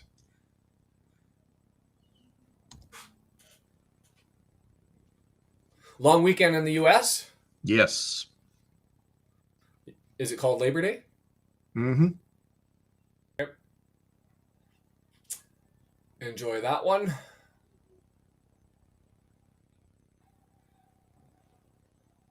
We don't really do anything for Labor Day. I don't. September, last little trip out with the kids, I guess, before school starts. Trust PP got the memo, and Jimmy is out there. I don't see any subs. McLean will come in when the game needs a spark. So whether that's 65th minute, 70th minute, that's when McLean will come out there. Millwall left to right on your computer screens. Wrexham right to left. Let's just do things, please.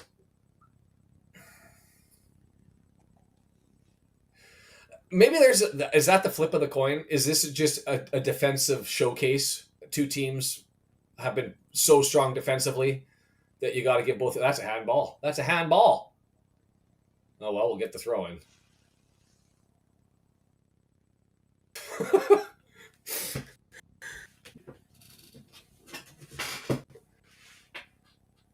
What a Doyle. surprise. Luongo doing some shite.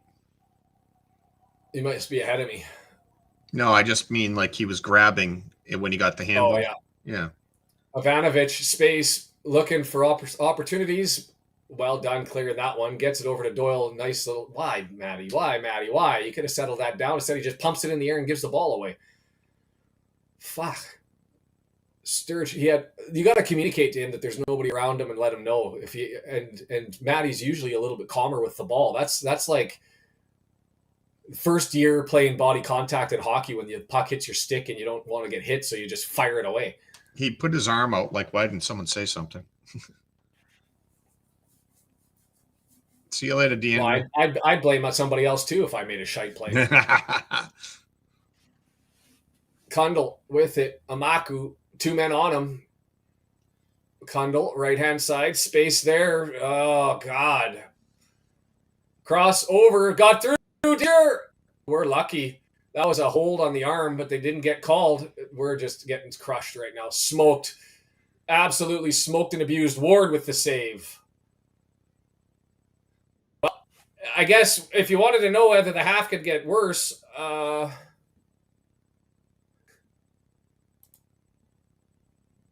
we could use a spark. We could. I mean, if they didn't get Swift kicked up the backside and the. I mean. By the way, Barney is quite good at knocking down those crosses. He knocks down quite a few attempted crosses on him. Amaku, right-footed in swinger from their left, headed away, and it's going to go out for Longman, who's knocked it down. That was a good play by Dobson, by the way, initially to stop that, force the corner. Hardy. No call, and Moore tried to get there, and the Benda, who I've only said Benda's name now twice, and I know everybody wants the time in the box.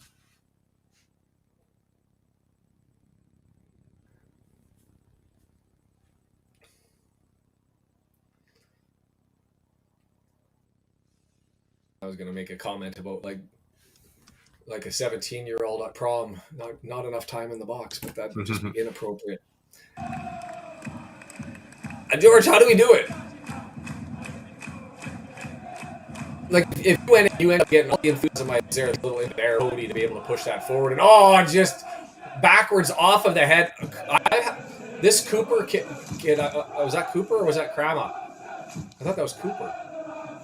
Yeah, it was Cooper with the mistake. I think you can abuse Cooper. He's had a bad clearance. He's had I just think he's too slow. That's that big tree trunk of a guy. But Raw, you want to be doing corners with or crosses with. But I think you can. He hasn't shown to be very adept with the feet. A fleet of foot.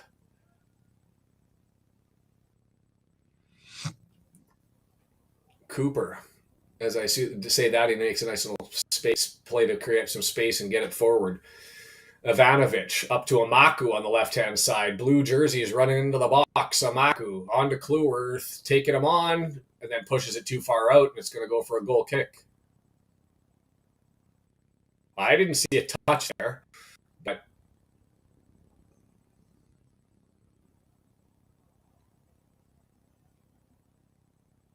no, I didn't see anything.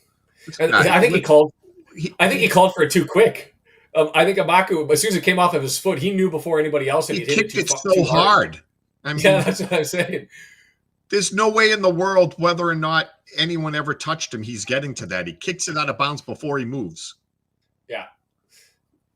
I think he knew as soon as he touched with his foot, it was too hard. So he was, I touched somebody. Max has had a decent game, to be completely fair. He had that one little hiccup on the right-hand side,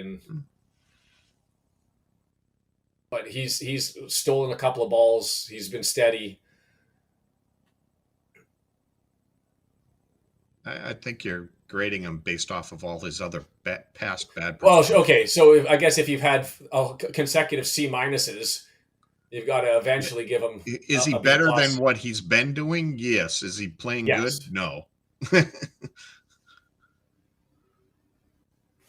We're getting grabby, but to be fair, I guess you allow it. I've lost my DAZN broadcaster. Yeah, that should have been a foul, but I'll take it. Throw in 20 yards away. Leonard, they're right back into the middle of the pitch. Uh-oh. Dobson just heads it out for a corner on the right side. Did he have an opportunity there? I guess it's in the box and a little bit close to goal because he's no blue jerseys around him, whether somebody could have yelled at him and say, settle it down. But that was Cacace not able to defend his man, and it ended up being a cross. Amaku, we're just under siege.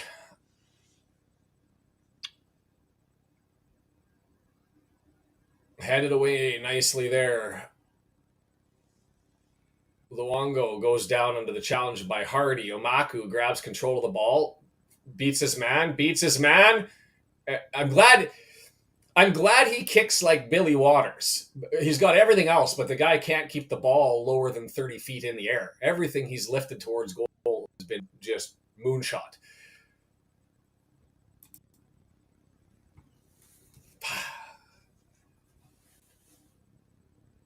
I'll take 0-0. Blow the whistle down, send us home. This crowd's too rowdy. It's not safe to continue playing. Come up with an excuse and let's go on. Because I just don't feel like we've got the moxie right now.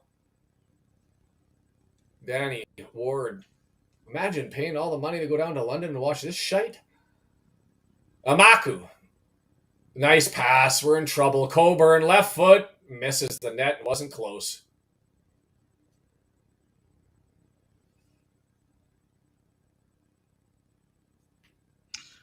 Have we been in their half? Yeah, down the right-hand side for about 20 seconds, I think. The little Hardy Moore foray over on the right-hand side before it spun the other way.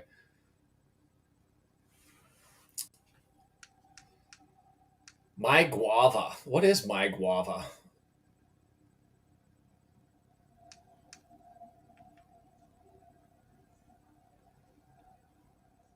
Does that count as being in their half if we kick the ball into their half?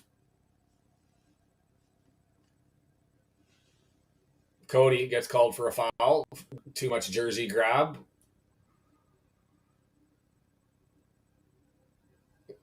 Oh, I was watching Doyle with his arms around Ivanovic on the replay and didn't see the other one.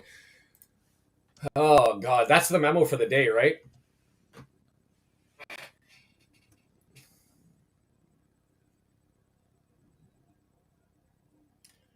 Thank God these Millwall guys can't shoot, says George, and he's bang on. They're all rusty. Leonard. Yeah. Restarted, right foot, looking towards the left side of the box. Forwarded on, up in the air, danger! And up over top. Ivanovic.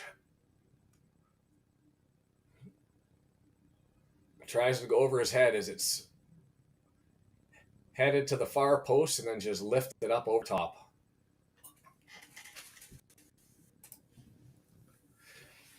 I'm waiting, Brian, but we can have the subs now. 54th minute.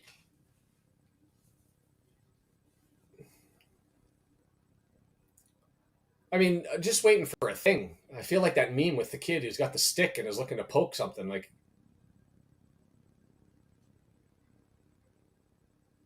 oh God, beat again. Coburn with it in space. Amaku over far side. It just goes straight out and we'll get throw in.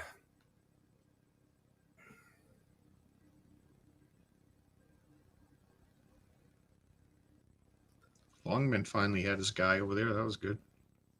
Oh, I can't hear you if you were talking to me. I was saying Longman was actually covering his guy there, which was good. Yeah, well, he was. He was a little bit behind, to be completely fair, but caught up after the ball had passed. If that ball had been there, I think that he still would have got beat with it, but fortunately not a good pass. It's interesting, George also calling for Ashfield. I mean, I'm a huge Ashfield fan. I'll take him.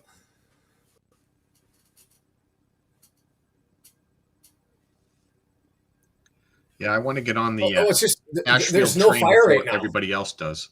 I want to get a good seat.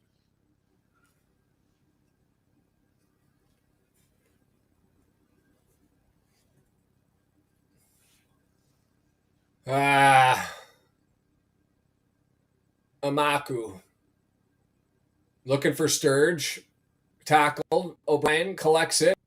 Handball. That took an odd amount of time, did it not? You're ahead of me by like 4 seconds, so I don't know. Well, that was an awful handball, yeah.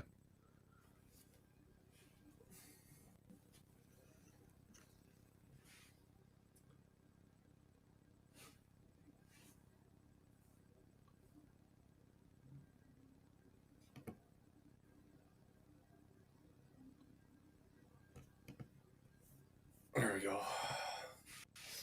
Oh, turnover. O'Brien got space. Well, that's a really good tackle. We're going to get a throw in, though. This is the closest we've been. We've got a thing right now. Let's get blown away. That was a sexy tackle, I'm not going to lie. Well done by... Is that a sub? Or Leonard coming back. Throw in. This comes loose. Dobson, bad first touch. Matty James able to settle it down. Max Cluworth, 30 yards out. Left foot, chipping it more. Moore's there. Header! Score! Woo! Against the run of play. And some smack talk. We got a bloody nose. Kiefer Moore, bloodied up, but scores. Bender came out. They collided. He was out. Bender's complaining. And I want to know what he said, because you can see him smack talk him as he goes over top of him. Gorgeous. Cluworth over to the right-hand side, and Moore does enough, and I got punched in the face. What is Bender doing on the ground? What is Bender doing on the ground? You smashed your guy in the face. Yeah, baby. This is hockey. I want this guy to go. I want Moore to go off and just stick a couple cotton balls up his nose, send him back out there. Or do what that guy did with the wrap around his head and just slap it around his nose. Get out there. Unreal. Against everything. Against the run of play. Against what you expected. And nice assist to Max. Absolutely. You gotta love that. Did you see the smile on Macca's face? Yeah. Brandon, what did you see on that one? Yeah, I saw a nice forearm across the chin, across the nose. Yeah. I think you give the why can't you give the keeper a yellow on that one? I don't think it deserves a red. I don't know how that. I don't know the rules enough. If he's headhunting, then he deserves it. But there is something where you're trying to punch the ball out, right? And I don't think that was what it was. I think he was after Moore because just the way he can't miss the ball that egregiously. There was no contact, and he punched him right in the face. Well, that would go along. John says, "Give him a red." The way the team plays. I mean, they're out there to take liberties, and if all of them are doing it, the ref won't call it. So they're blowing it. Yeah, they're the Detroit Pistons of the Detroit Pistons, Boston Bruins, the Detroit Pistons.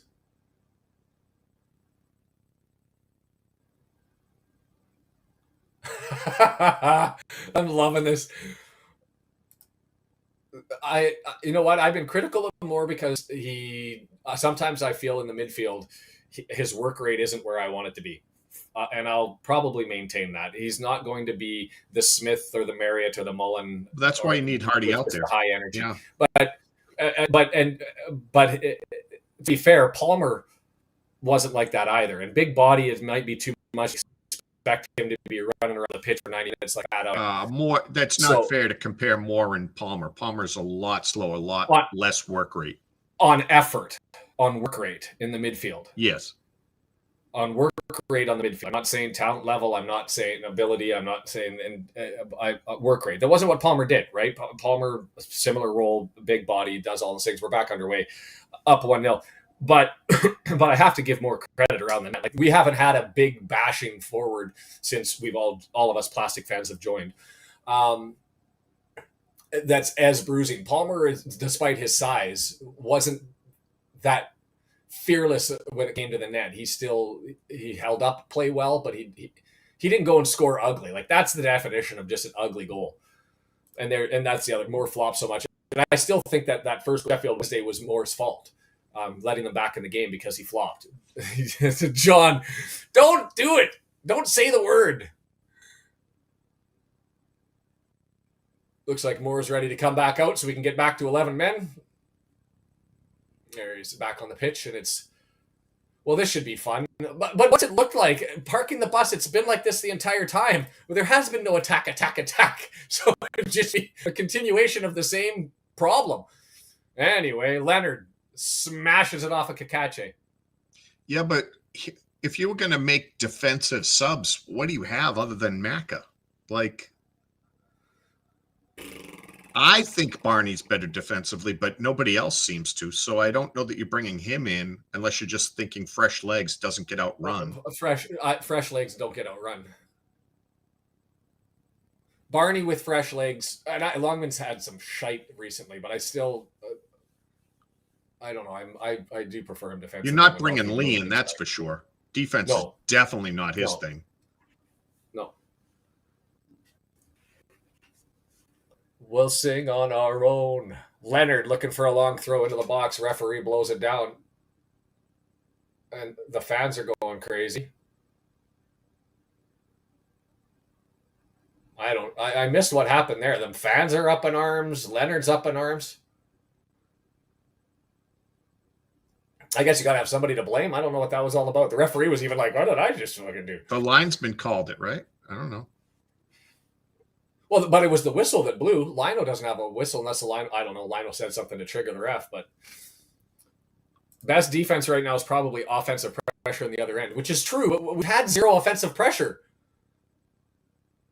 Like, even that goal just came off of a glorious pass from Max 30 yards out that went across, and Moore just said, I'm going to lay it all out on the line to put this into the back of the net, and got popped in the face for it. Oh, don't even. That was a brilliant flop. Ivanovic. Watch this. Roadrunner spin out. Doyle gets the yellow card. So the nice thing about this, you can't up and down this one. That? Watch this. He'd had his hand held a little bit fine, but Ivanovic sold that one. Watch the Roadrunner legs. So good thing about this one, you got to go through the wall.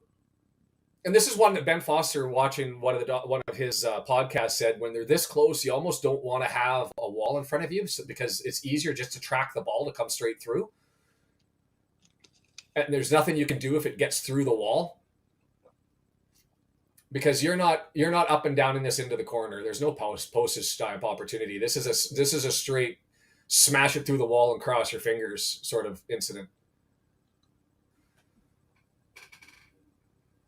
I don't know.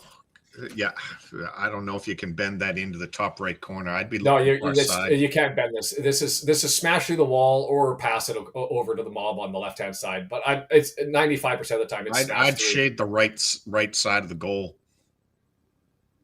Thought he could get through the wall on the narrow side. Couldn't do it. Headed up and flipped on. Danny Ward doesn't have to make a save as it goes wide.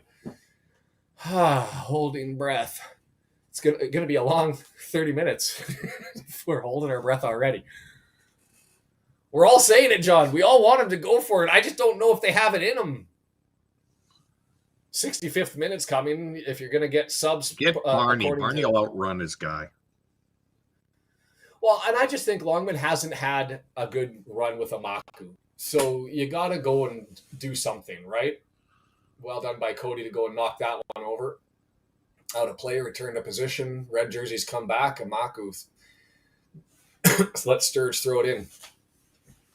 John teasing me with 3 points, but knowing we're going to lose 3-1.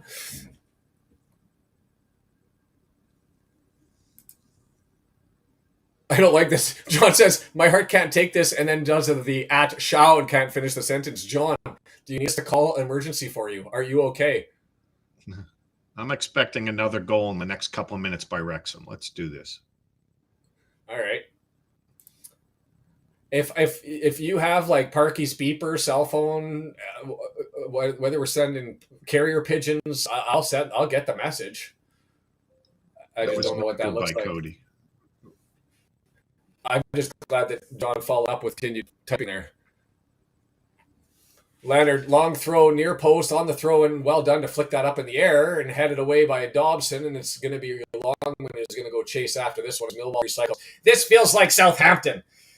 Again and again and again and again, they come at us, and we just defend. Going to be a corner there, blocked down by Dobson.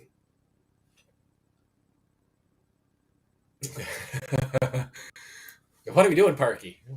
To be fair, he was late in the last game too with the subs going on because we were looking to control against Sheffield Wednesday, and I was like, why are we going so long without the subs? We need subs. We need to change the pace. I didn't like the fact that he wasn't managing the game when you could totally tell that Sheffield Wednesday was coming after us, and we weren't making a change strategically, personnel-wise, or otherwise. And he's going to schoolboy talk to Leonard and Cacace, the referee, before he leaves it to Amaku, who's still not happy with the placement of the ball. Subs. There it is, right? Dangerous. Oh my God, these Millwall fans are babies. The only thing is with this amount of complaining, it sets the table for a flop in a box. You know what I mean? Like, watch number 4 here. See that, though? Like, even afterwards, he gives an extra push after the whole... Oh, yeah, of course he does. All they're doing is just trying to bait you into something by constantly bait the referee. Yeah, bait the referee. We're being victimized while you're being the bad guys.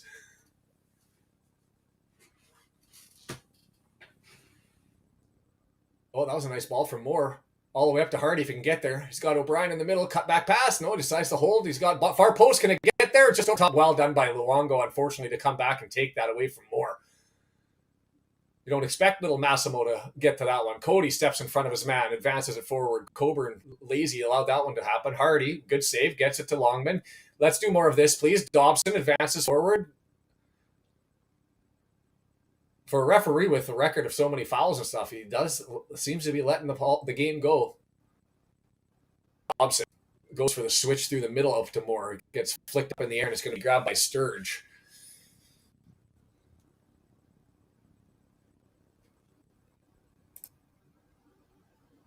Oiler fans of the soccer world of Millwall. Crybabies, the lot of them. Longman looking, pushed up in the air. Man, this Cooper guy is garbage. I haven't seen a center back this week in, well, I think since we made it to the EFL.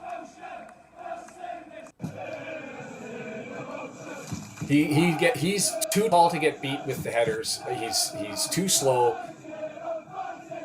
That one, he had the opportunity to save it. These giants. Oh, I do, and they can play the game. This I can't. He's shite. 30 years of age. It's been around a while. The legs are whoops. I might have blipped myself by mistake on this. Hold on. Left-footed in-swinger going to be coming. I haven't done a pull or nothing on this one. We'll save it as Hardy makes his way back onto the pitch. Or is he going off? Are we doing a sub? Yes. I think you are the only one who thought Hardy was watching the game. I thought he's done well. The announcer said he's led the line expertly. Andrew, they're the biggest crybabies we've seen. Sam Smith, pitbull effort. Let's get after it. And yeah, Andrew Roberts is right. Yeah. Bunch of babies. Left-footed in-swinger from O'Brien, and I do love his cross, his corners. And he goes short. Ah! O'Brien flick back into the slot. Lots of red jerseys headed away. Amaku up over his head. Somebody grab possession and send it the other way. All right, Cacace is going to draw it all the way back. Danny Ward. Does it find a red jersey? Moore can't get to it, but it comes free. A little bit stabbed too heavy by James. Couldn't get it to O'Brien. Sturgeon's going to pump it the other way. Clueworth, well done. Headed down. Longman. He's got some space. He's going to keep on running. He's got Dobson behind. Settle it down. O'Brien in the middle. I'm playing FA. A little bit of FIFA going on here. Cody through the middle. Matty James looking for options. He's got Longman in space. Flips it to Dobson on the right-hand side instead. Do a thing. Longman cross. Far post. Too heavy. God. Get that kid out of the gym. Derby over Ipswich? Thank you, W&G, for that one. Watford, Southampton 1-1. Popped up on my screen. So where's Cacace on that? Did they tell him he's not allowed to go up on offense? I think 1-0 on the opposite side. You're lagging towards midfield to be able to help out, right? And I don't necessarily have a problem with that. That's Longman's got to find a hole. I guess, but he's 20 meters away from that deep cross. I mean, yeah, no, and I think that's indicative of a 1-0 game. I asked the same question when we were watching Bolton, and they it's something that we don't pick up on the TV, but you can pick up live. Is the off winger is quite frequently the guy that gets back, circles back behind everyone, I guess. Yeah. Bomb squad subs. Oh, just two. I thought it was going to be a whole bunch of them. Take out that Amaku kid. He's garbage.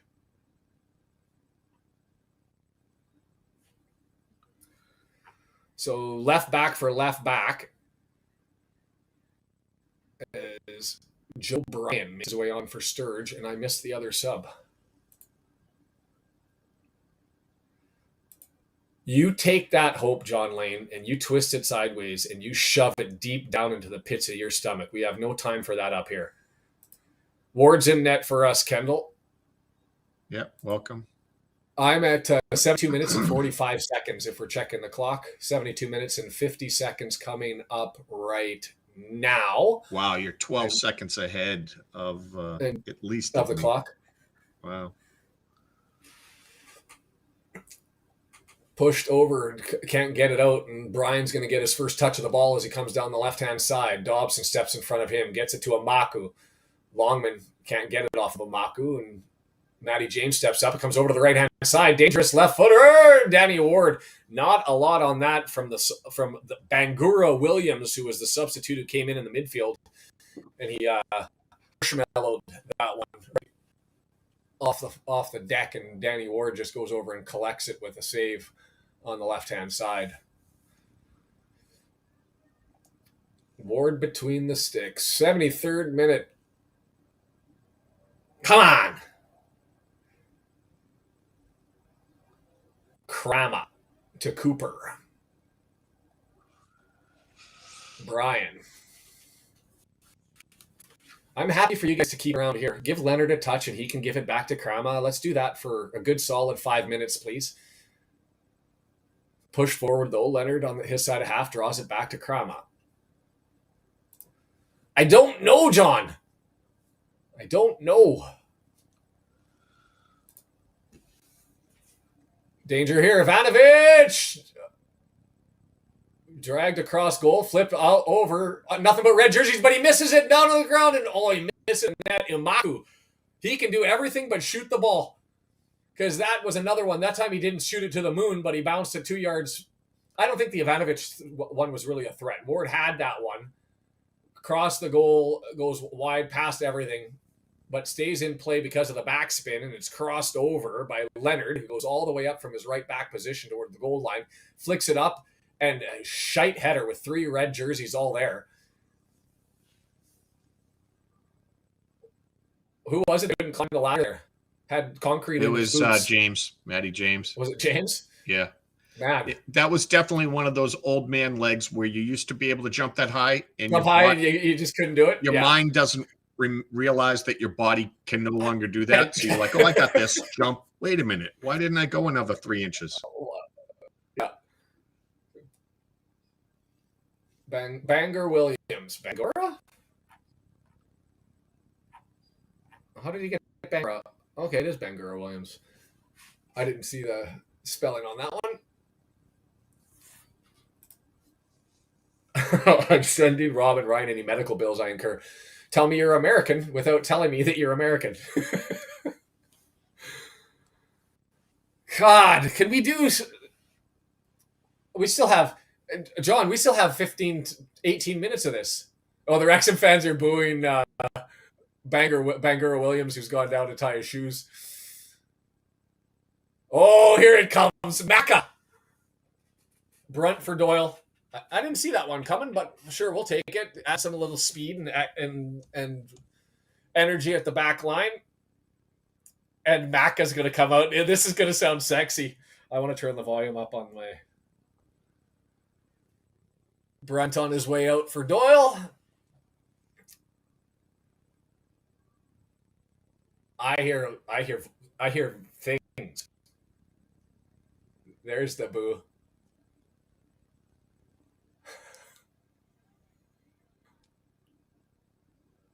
The boos.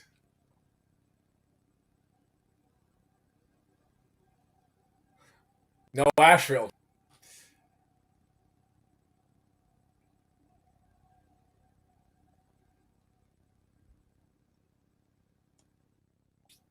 All right, let's do a thing. Come on. For Macca. Cooper, Krama. If I can say Cooper and Krama all day for the rest of the 15 minutes we got, I would be very happy, man. 20? We'll have an extended period. Moore was down for a while after the goal. Time for the subs. I'm guessing 5 minutes. Ivanovic working over Brunt, and he just kicks it out. Do we give that to Brunt in full credit? Cacace on left Longman on. Yes, Nemo. Nice work by Brunt. Like this is the second time he comes out with so much energy and something to prove when he comes on. Makes sense. SMP with the shout there because Doyle had picked up that yellow. Danny Ward, right foot through the ball. Moore bounces around. O'Brien has it, maintains possession, gets it over to Matty James, chip over to Macca, and the boos rain down. Macca up to Smith. Couldn't get the touch to it. How many windows do you get? John Lane's asking. Is it 3? 3, yeah. Yeah, so we've used 2. Yeah, one more, and you get a freebie at the half. To be fair, I assume that's the rules. I haven't checked to cross-reference with the League One rules since we've gone up, but I just assume that that's the case. Oh, you know where Mac is going. He's not running to his own end if McLean scores. He's running to the Millwall fans. Oh, absolutely. Macca, first challenge, but it's held up well. Brunt, Coburn, claiming he got stepped on. Brunt with it now. Right foot down the left side. Smith can't get to it. Push in the back. Little push in the back from Macca, and the fans are up in arms, of course. Every play, you can hear the anxiety and the tension every time the ball gets close to Macca. Knocked out. Go kick for Danny Ward. They're going to cry even harder when Macca does it. Southampton up 2-1 over Watford, and Bristol City putting the beat down on Hull. So that's the third time Cleworth has got misjudged that guy's timing. And that guy's fast, and Cleworth refuses to recalibrate. What's Oxford United doing 2-2? Yeah, they came back. Yeah. Smith keeps it in play, looking for himself. He's still winning. Keep fighting. Got to call that one. They're allowing the grab, but but at some point it gets to be it's like a 3-second rule. You're allowed to hold on and grab, but beyond 3 seconds, not okay, because you got the grab there and the hook. That's fine. Okay, nothing there, but then the pull down. I don't know why it is. I know why the English hate Macca, and I know why Macca hates the English. What I didn't understand is why Millwall has a disproportionate hate to other places towards Macca. Don't know. Apparently, it's the identity of Southeast London and Millwall. Dobson, nice little pick in the pocket there of Amaku, and then Matty James gives it away to Brian, and then it goes bouncing around. It'll be a throw-in for Millwall. 10 minutes and added time. Harry Ashfield, anytime. Is that what the last sub? Oh, Longman, come on. You gotta be... Barney in for Longman? Both Yeah. of them at the same time?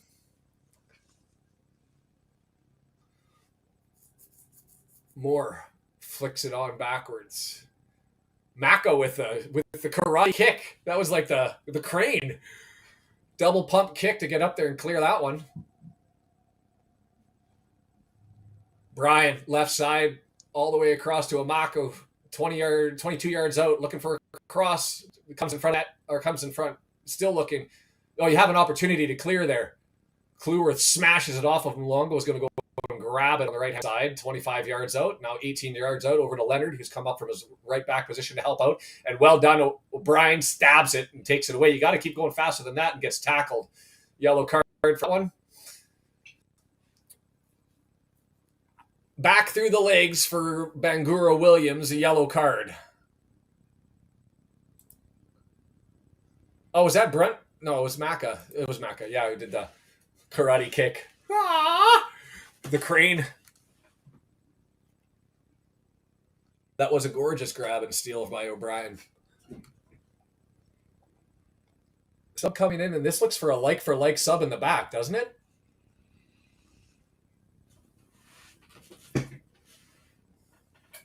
So we wait 3-4 minutes, and then I think we put on fresh legs just to see this one home. Brunt, far side, looking for more. He's able to flick it on. Pushed in the back. Nothing going to be called there, and going to give the throwaway to the other side.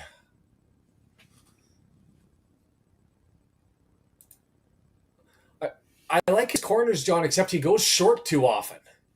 Like if you've got a delicious option with your corners, then serve it up.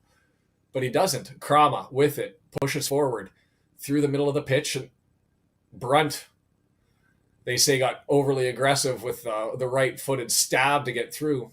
That was getting close to that 3-second hold. What a flop. That was a dud. Yeah, I mean, there was contact there, but there was nothing egregious. Yeah, that was 2 minutes beforehand. Massimo Luongo, right foot, looking far post, 3 blue jerseys over there, 3 red jerseys. My God, that is a flop. That was a flop. Beat him, Sam. Massimo can't get to him, and that's a foul the other way. No, nothing. Krama with it. And Brunt just steps in front and does Brunt things. That's what he does so well. There's the hold. That's going to be all the other way. Whew, both coaches up. This is getting fiery. It is getting fiery.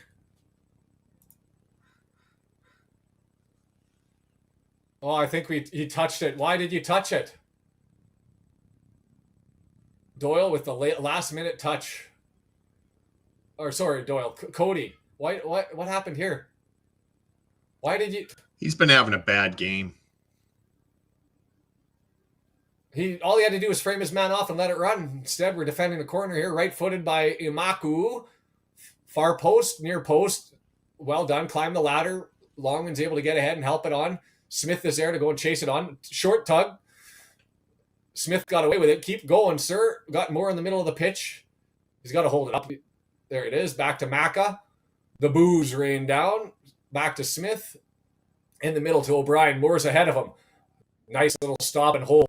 Gets it over to Dobson. He's got nobody on the right-hand side. There's your answer with what they're doing with the wing backs, because you've got Longman all the way back. Macca is going to off of him. It's throw in.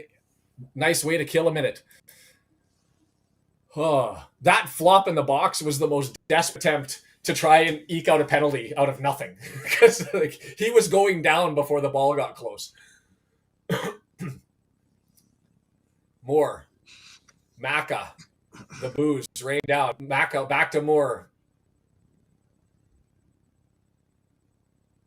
Cody. Just keep the ball, folks. Cleworth with it. Up to Longman. Longman draws it back, loses the ball. Just a little bit heavier, sir. Well done.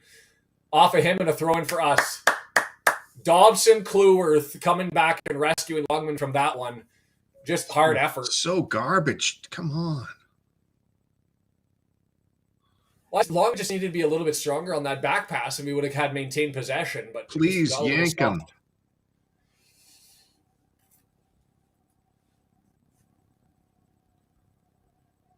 Millwall fans unhappy with the throw and time wasting, they say. Headed back by Cleworth, headed on by Dobson, thumped down the pitch by Millwall, and it's going to be there to chase down. Brunt pushes it back down, playing ping pong across the midfield stripe, and it's going to settle with Cleworth, who's got some time and space, and he just bumps it forward. Moore, back to Longman, back to Cleworth. Switch! Nope, going to go back up the pitch. I don't know if I like that giveaway and decision by Cleworth. I think he could have had the switch to the left-hand side, but that's me playing the game.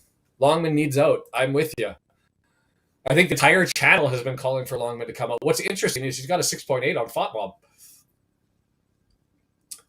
Macca, wrong side of the ball, able to get around. Mangura Williams, up right in front, 20 yards, back out to the right-hand side. Karama all the way up. It's replacing Leonard as the back who slides up there. And it's all the way back now to the sub that they've just brought in. And I don't even have his name. Amaku. Brian. Over to the left-hand side. Here comes the cross.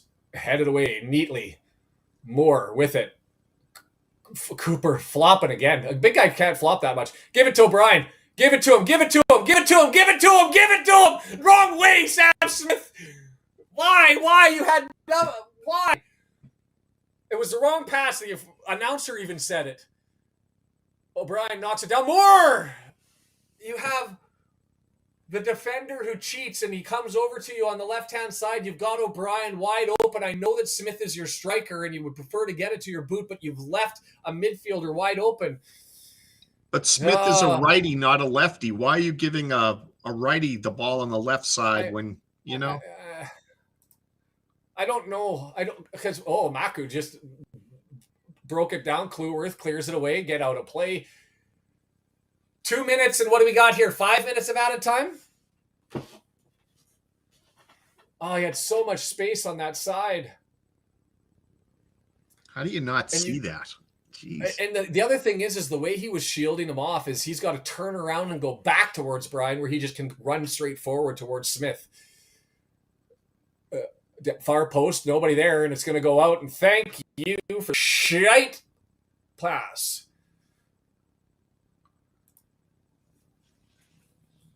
Take the time in the 89th minute, kill off some more time, slow walk it off. What do you think, the +4? Yeah, I think it's going to be more than that. It's more than that. Moore was down there. You've got the goal that was scored. I think we're looking at least 6. 5, probably 6. Yeah. John Lane +14. We got subs. Longman's coming off. So that's got to be Barney. And is that the only sub? Scar.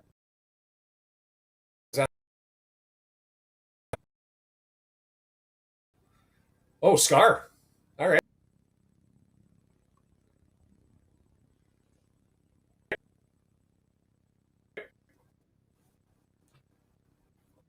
From the done this time last time. Four in the back.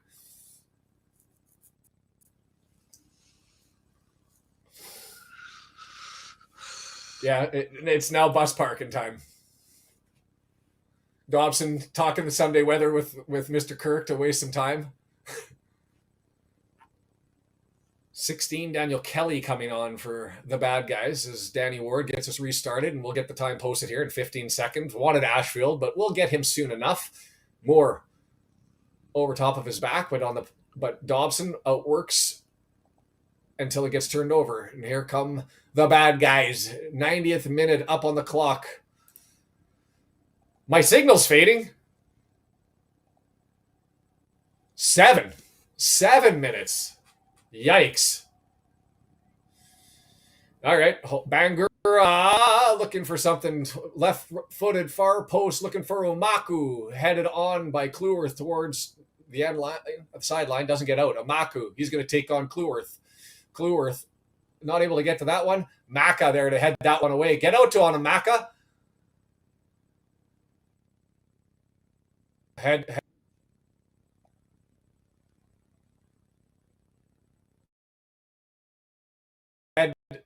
collision. Cody's.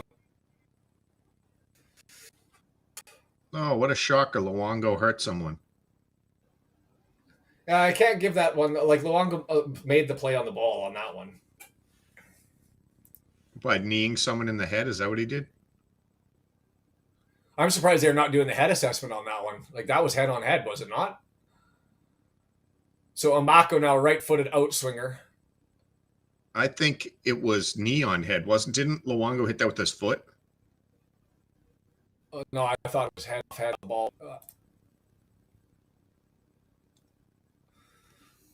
All right, here we go. Lots of pushing. Yeah, they just said Imaku's been Millwall's outstanding player. Let that time tick away, please.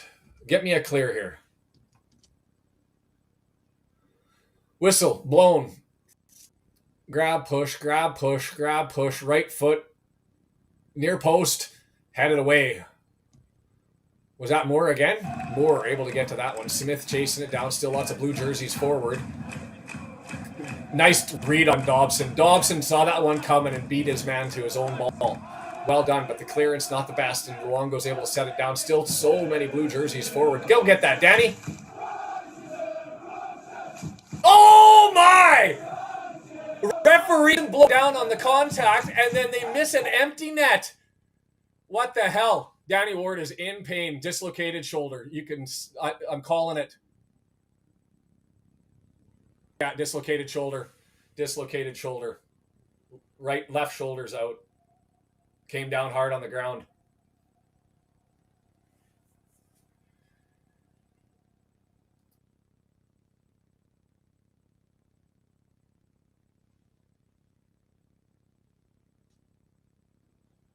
Sub, yeah, Ogonko's out. Fuck. Oh, now that fucking whiny bitch is now sitting on the ground like he got hurt out of the whole thing. It was Krama or Cooper? You could see, I mean, he went down full weight on his left shoulder after getting yanked, and he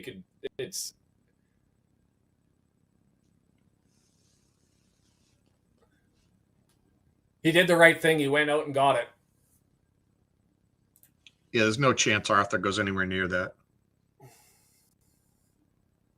I had a different problem with my left shoulder. I got about a scar about that big. It was from a aneurysmal bone cyst.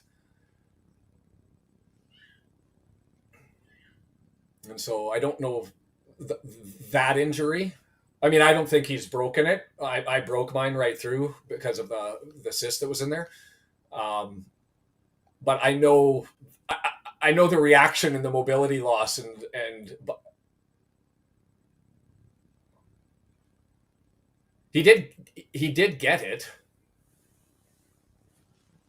Stretcher's out. Oh, he thinks broken rib? I don't think he's broken rib.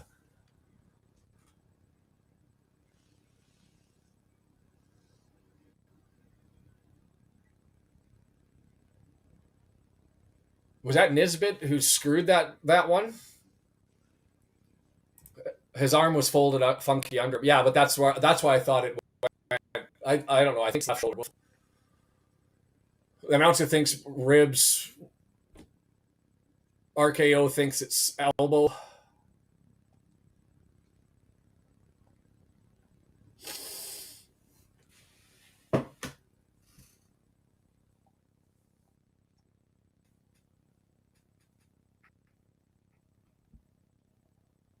I'm trying to listen because you can kind of hear the announcer talking about it.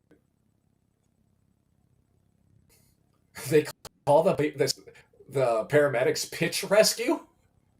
Who the fuck are you rescuing? That's the dumbest thing I've ever heard. Really?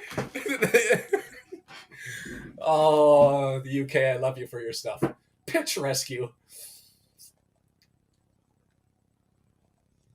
Shouldn't laugh while we got a guy laying down. Oh, well, you had to say it, Deagle, did you? Oh, it'll be longer than 3 minutes. So what did this happen at? 92nd, 93rd minute?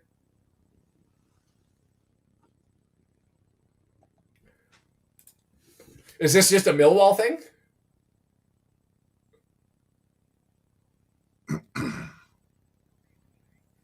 Oh, okay. Okay. You think it was elbow? He came down awkward on it, right? And it's possible it did break on force.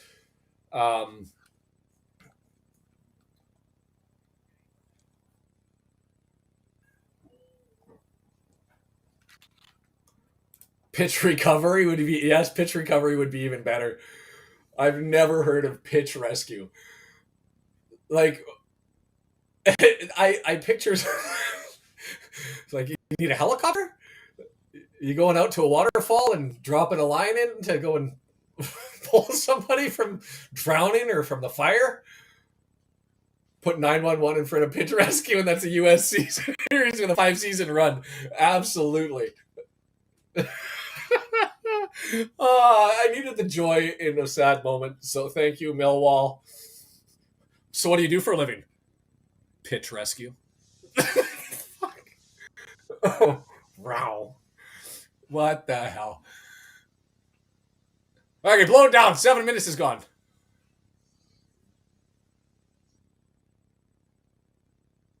It's got to be something serious because they're really taking their time moving him onto the thing.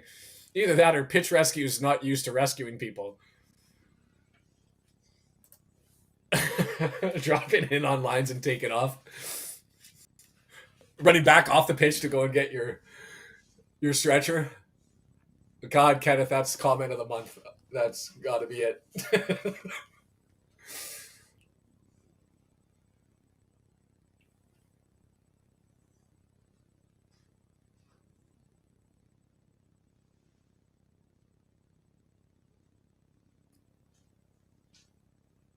Bugger.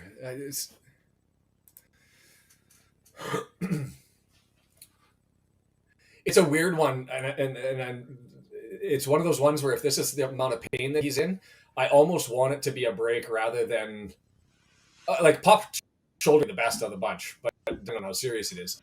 But I almost want it to be a break because if it's something else, you ligament and otherwise, he could be out for a hit for a while.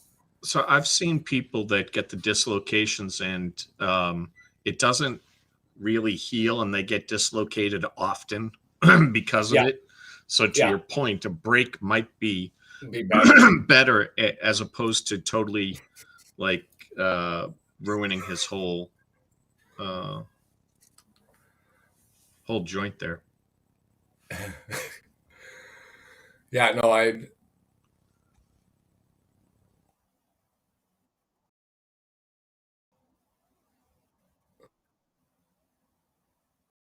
I save.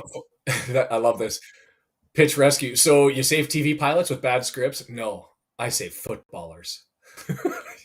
Your pitch rescue was conducted today by Penelope Pitstop.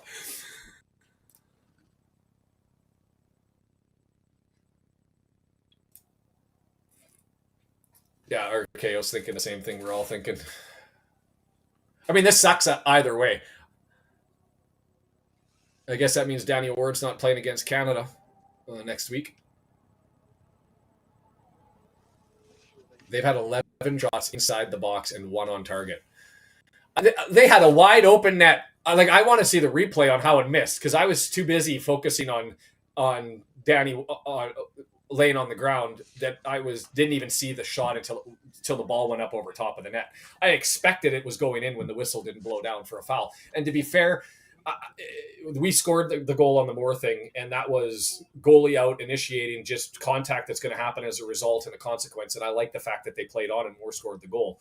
The problem is Danny Ward, vice versa, goes out, contact initiated, both players up there doing their job, doing their thing, and it happens. So, all my years watching Chicago Bears quarterbacks, I apologize for not immediately recognizing this injury. Kenneth is on fire.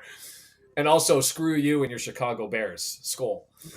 I would agree with you, Sean. Like, well, I don't know that you said this, but how bad are these physios that it takes this long? Like, this is heinous. How do you, they've looked at 3 different stretchers. How do you not know how to pick a guy up and get him the hell out of there? Somebody's broke his arm. What do we do? I don't know. I'm pitch rescue. Are they all arguing right now? Let's do this. Let's do that. Like, somebody get a cuff and put it around first. Screw the cuff. Put him on the stat. Oh, no. Back to back. What? NFC North well represented in the Red Horde. Figures. More Bears. More Bears. Bears and Pack and Vikings. Oh, my.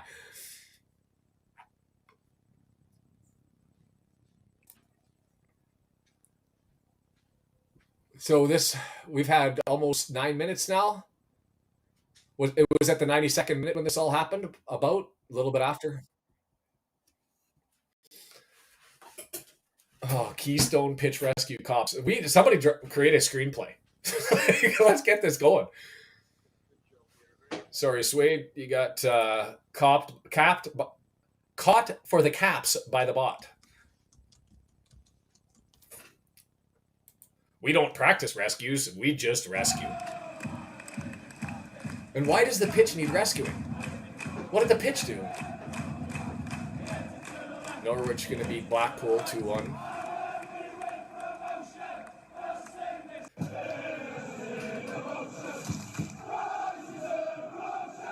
Thanks, Deagle 9145. I thought somewhere that.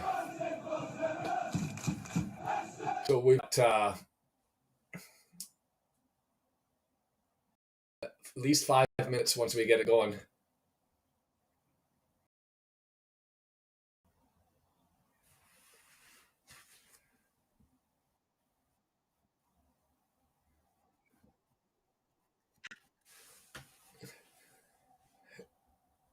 Oh my God. It's a good thing that nobody's suffering from a life-threatening incident right now, because if they were, they would die on the pitch. What the flying hell?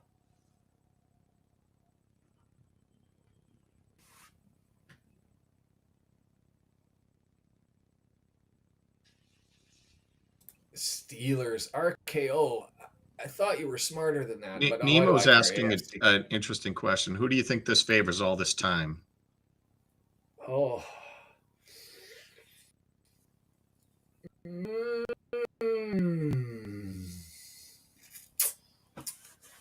I don't know. I think it probably favors them, to be fair, because they're the ones that have been coming after it. Gives them more time to rest up. More time to rest up for the non-subs, and we're sitting back defending anyways. And so, did they have momentum? Because if so, it's gone. Well, and there's that to it, right? But do I expect it to change up the other way? And they just showed the more. If we shouldn't show this again, you're showing the more one.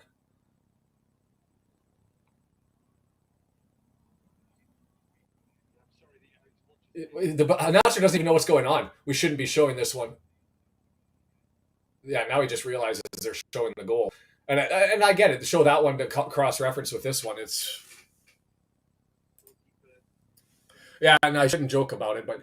Oh, the Millwall fans giving the... Man, they're heckling the pitch rescue. This guy up in the stands here is just leaning into him.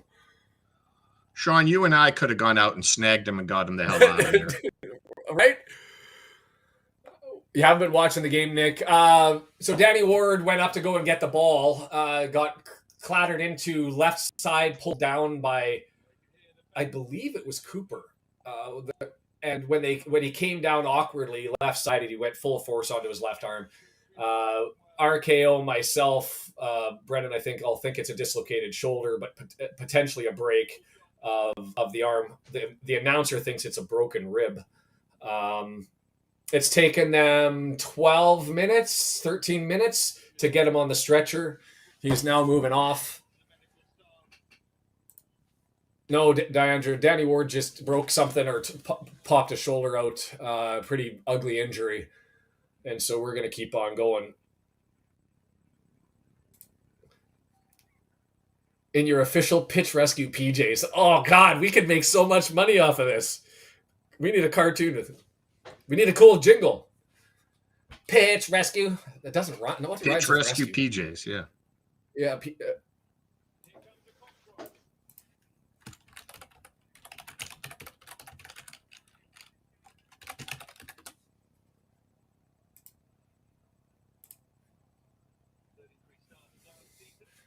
Pitch rescue. They won't impress you. Ogankwo. I think it's 5 minutes, but we'll get to 109, 110. Just headed down. Oh, handball! Nothing more. Anyways, it's the cheap bugger, Luongo, whose pass was so bad that Cleworth didn't expect it to be there. Cleworth just heads it out. The ball boy trying to help out.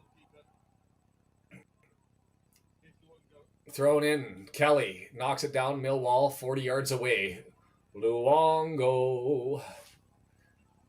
Who is this number 6 guy? Is this Taylor? No foul on that one. O'Brien's still on the deck. Got to get up. Pass 20 yards away. Dangerous right inside the area. Blocked. It's still out there. Bangura puts it back into the box. Knocked out. Ivanovic looking right-hand side far post. And that was a horrible, horrible, horrible cross by Krama. And the red jerseys are swarming the referee saying, you got to call something.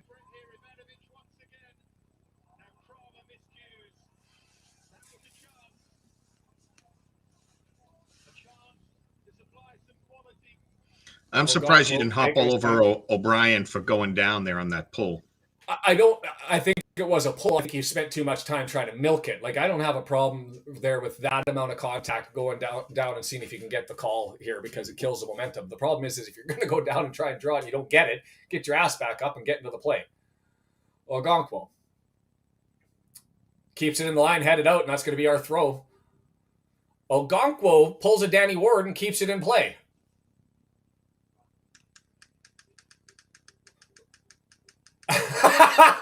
Moore gets a yellow card for cheaper. That was hilarious because he had the ball boy throw the ball in, and then the ball boy threw the ball in. He walked away.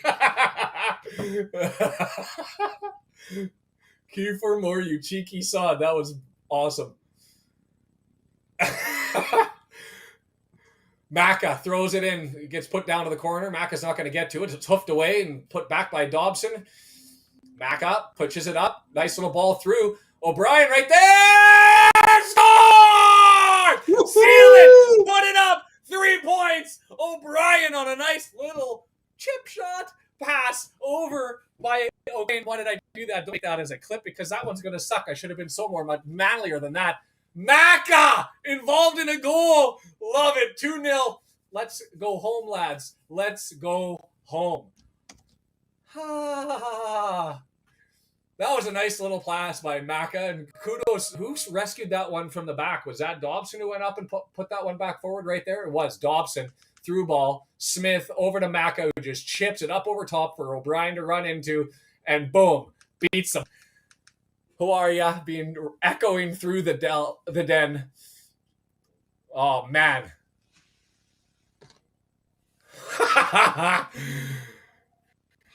I'm going to go back to the chat. I'm sure there's things being said. Run onto the bus. Get out of Dodge. That's game 3 points. You can put in the win call. Our first win in the championship for how long? How long? Let's frickin' go.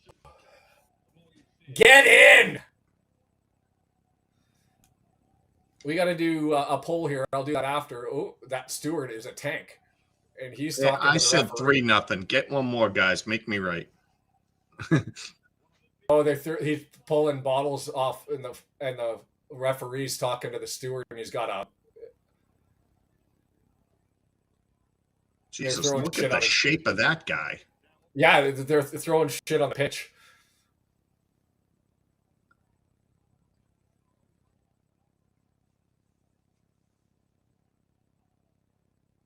Oh, here we go. Here we go. Why am I jinxing you? Why am I didn't jinx nothing. So we got to be blowing it down pretty soon. I think with the stuff being thrown onto the pitch, the referee is going to probably dial the clock back a little bit in a 2-0 game. Millwall still looking for opportunities here. Down by 2, crosses over. That was dangerous. Cut back, and it's Whoa! Come on, you guys, don't hang him out to dry again. He just made an epic save. O'Brien can't get it forward. It's still there. Keep the efforts going as Ogonkwo. Jesus. And then that one's over. Blow it down. Enough. We've had enough. What a save. What a save. Holy crap. Was it off of Longo? Because that would have been amazing. No, it wasn't. Comes forward and Kelly thumps it over top. That was the one before. Or Kelly. My word. Ogonko with the goal right here.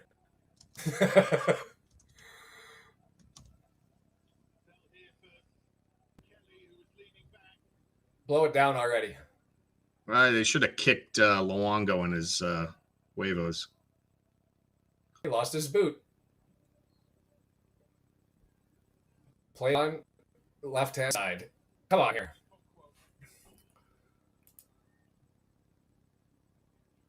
Why are we testing things here?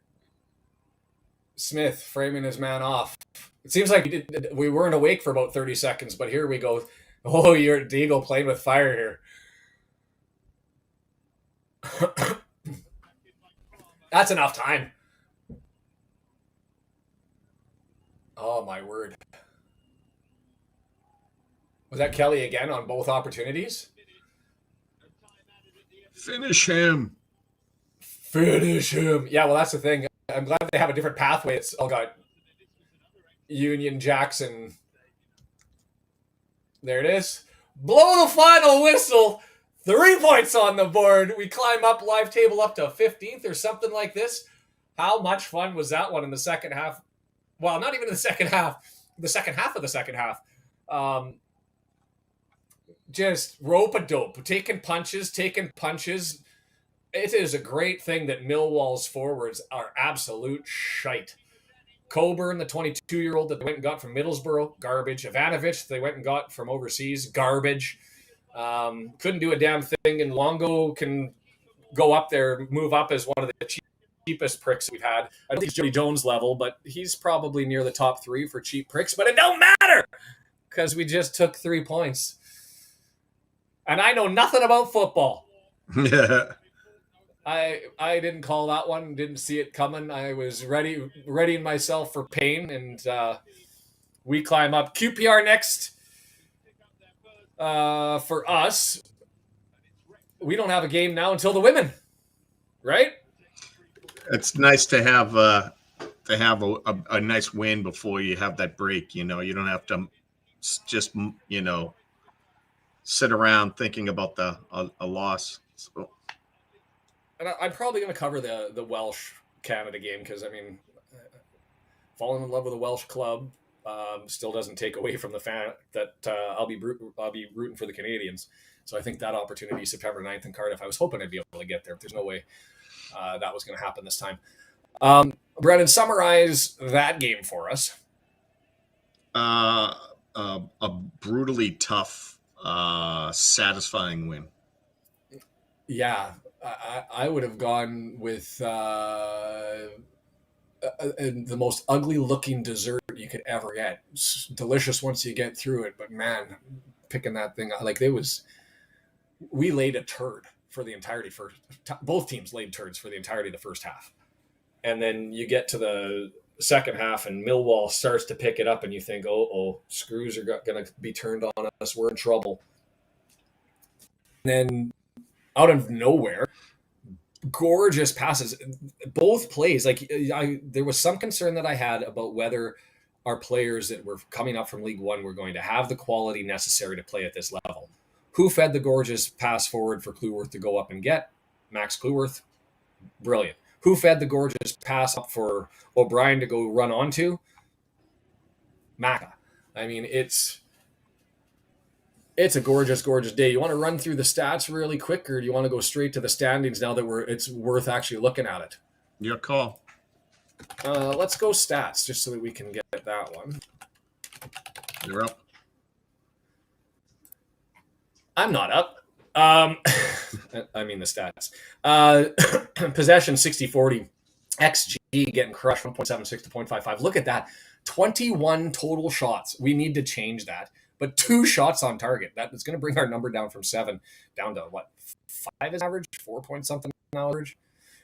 So impressive there, but I think that's Millwall's deficiencies more than it's. We still have that thing to answer, or do we? Is that a sign of good defense that they're missing so many, or do we still have a problem? I lean towards more. That's a problem. We only had 2 on target. That's not that bad. 2 on target. I get it, but there shouldn't be that many opportunities. Man of the match poll. Yeah, we do have to do that. I'll put that up before we get through the stats. Give me a shout here for who you guys think. Start a poll. Man of the match.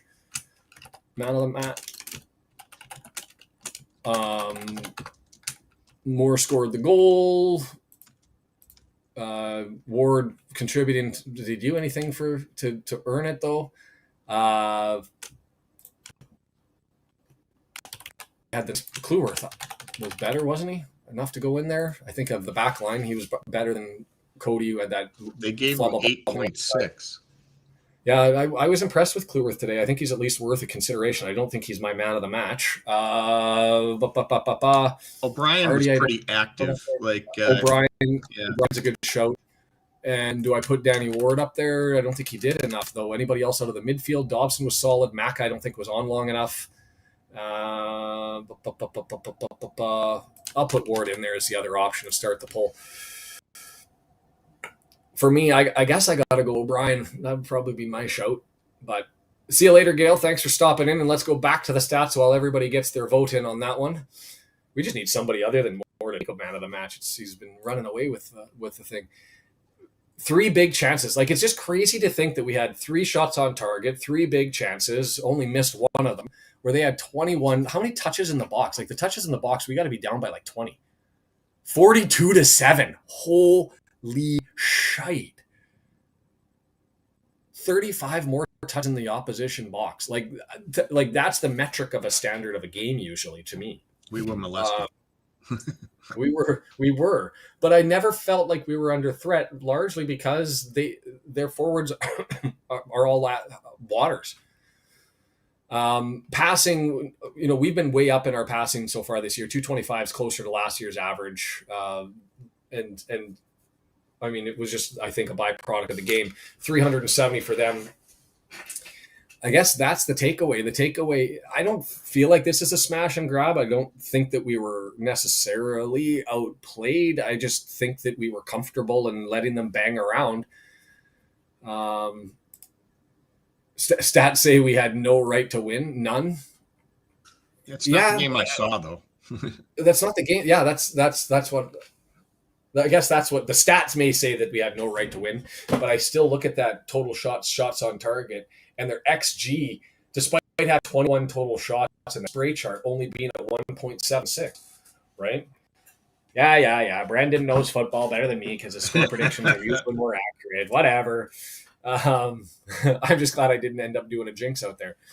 Let's jump into the standings. It's amazing how you add 3 points and so much changes in this league. We're... Especially you have a look at Millwall, who was up in 8th. They drop this one and they fall all the way down to 12th, right? And so Middlesbrough, the only team undefeated. West Brom, who we've seen I was watching Up there- that game. Middlesbrough looked good, but they didn't look unbeatable or anything. Who have they played? I mean, Sheffield United. What did we expect this from the Blades to start the year? I sure as hell did. They thumped looked Millwall sleepy out 3-0. there. They just didn't Yeah. look on it, you know. Swansea, Millwall, Middlesbrough, and Norwich. And so, interesting. It'll be interesting to see how things go with them. Leicester City still up at the top. That's to be expected. Coventry hanging out undefeated so far this year. Bristol City, they're maybe surprising. I wonder who they've played so far, but still lots to be decided. I guess the biggest news, I didn't have Sheffield Wednesday after 4 games having no points and being at the bottom of the table. If you would have told me that there was a Sheffield team at the bottom, I would have been like, yep, sounds right, Wednesday. But that's not the case. It's Sheffield Wednesday sitting at 23rd, courtesy of their 1 point that they stole from us. Oxford United, that's expected. Derby County, who I don't get Derby County because they've got fans, they've got money, they just can't seem to put a squad together. Ipswich at the bottom, a surprise. But there's us sitting 15th. Ipswich also had a tough starting schedule, I think, too. I mean, yeah, fair enough. They're not all that, but it's still like.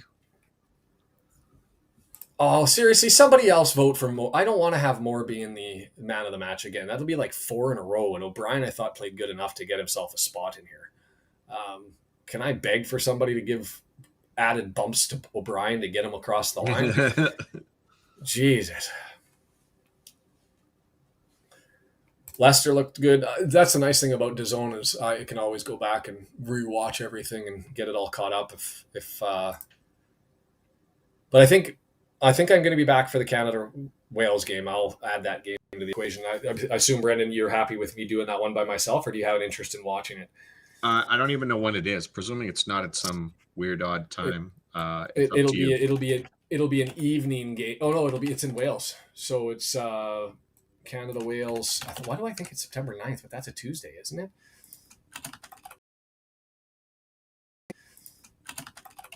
But that was when I was thinking. Is it a weekday game? Yeah, it's a. I'd rather for a Canada Wales game, but weekday game. It's a Tuesday. Tuesday 5. Yeah, we got the women's game though. Deandra and I are all excited for that. Dave and other people. We've been in the chat a lot. At least 5, 6 new. I'll cover it. I'll set it up in case you can. Then so the next Deandra's there for the season opener. Yeah, women's game is next week on 7. That's the next one because we're off.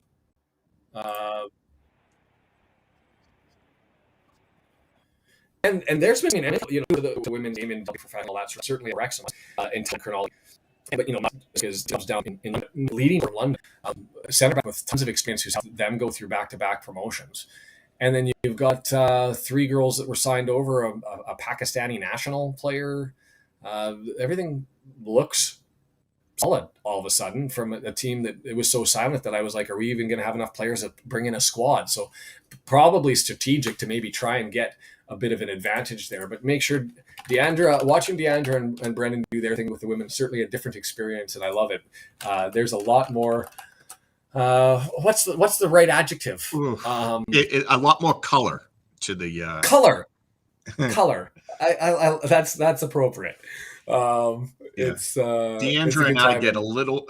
We're more animated, I would say, in that show.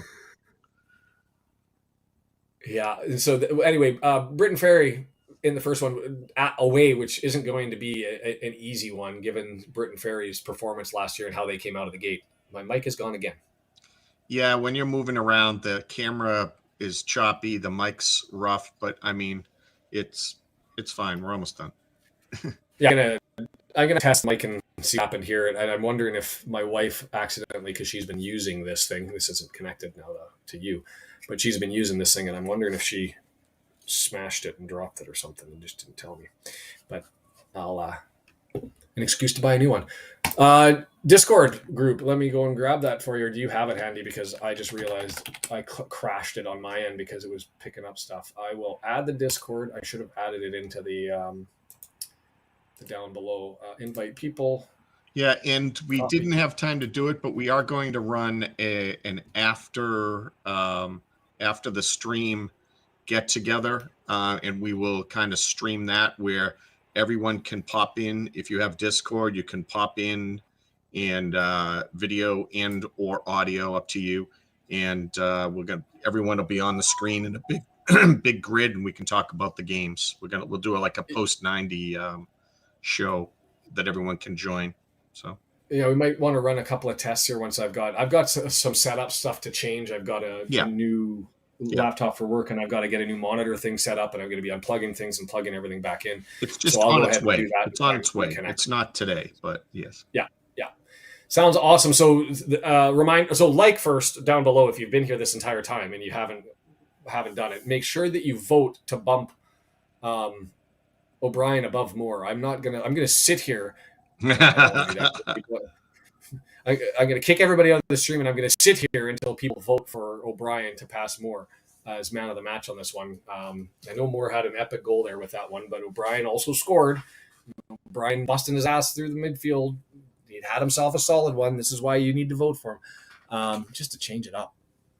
But like button down below. Next Sunday, what time? That one's a 6 a.m. Pacific, 9 a.m. Eastern, 2 o'clock in the UK. Start. The other one's a weird one, 9:10 the following week, right? 9:10 in the morning, which is what is that, noon? 12:10 out on the East Coast, and I think it's a 5:10 start out in the UK. And then, Britain Ferry, Barrytown coming up for the women, and then they'll find their cup schedule here relatively soon. We find out, we don't know if we're going to be fitting a game in the week of the 15th or the week of the 22nd, whatever Tuesday that is there. That's still yet to be determined, and we'll figure that one out. George, if you haven't seen it, says on the replay the first thing Ward grabs his shoulder looks like either shoulder or broken collarbone to me. It screamed broken shoulder or dislocated shoulder, but the fact that they took so much time makes me think it was broken, because if it's a dislocated shoulder, you usually see people walk around with it frozen. It hurts, but you're in shock, and then people can pop that right in. They didn't do that, so that makes me think it was something. Well, these are footballers, you know. It's not like they're a hockey player. Fair enough. Just been the Mighty Lion watch along to drink those Millwall tears. Twitter is going to be fun. I cannot wait to jump right outside and jump straight to Twitter and figure this whole thing out. It's certain teams you're happy to beat, and that's definitely going to be one of them, right? You know what? Millwall was probably, to be completely fair, at the start of the season, and the most nondescript team that I was aware of coming in. I haven't done the Who Are You, and I'm hoping to get back into it now that I don't have trial and I've got time to do it. But they've had a blip in the Prem back, and they made it up at 88. But they've largely been a second, third division team as far as history goes. They had a crazy run to the FA Cup back in the day, 80 years ago, 70 years ago. But they're a London team that there's nothing really about them. To me, there was no entity until Macca called them out, and I was like, why would Macca call out Millwall? I have to be missing something. And then you see the Twitter stuff with the admonishment of Wrexham and flying the Union Jack to try and get in the headspace of the Welsh, and I just think that's cheap. Then you start to look a little bit more about racism, and last year with the homophobia against the Crystal Palace and the fine that the club got. They threw a bunch of stuff onto the pitch. I wouldn't be surprised if there's something coming from that.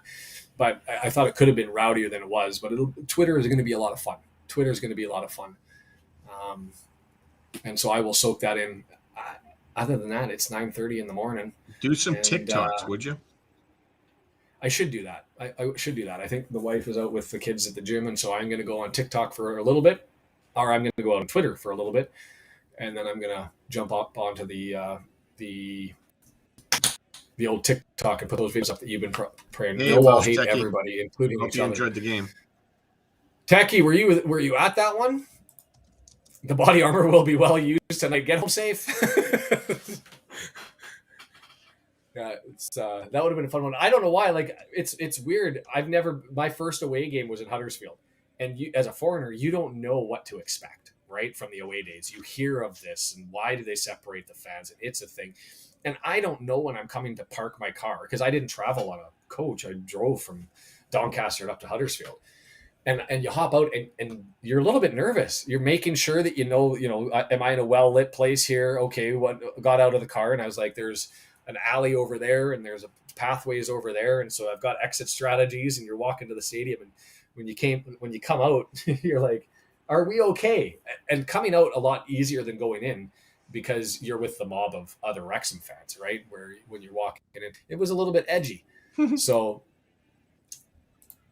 a team of Billy Waters. That's the way to define them. So, Elizabeth with that is about as realistic as you can get on a summary of things. Obviously devastated for Ward, but it solves the Ward Algonquin argument. Yeah. At least for the time being, it certainly does. Interesting. So there, because the broadcaster thought rib. I didn't think him at all. And I think it was RKO said landed up with the elbow and pop. I still think he broke something, but if it was elbow, Millwall you were the think they baddies. could sit him up and get out of there. Shoulder is a little more difficult. Stretcher, you need the shoulder for, right? But yeah.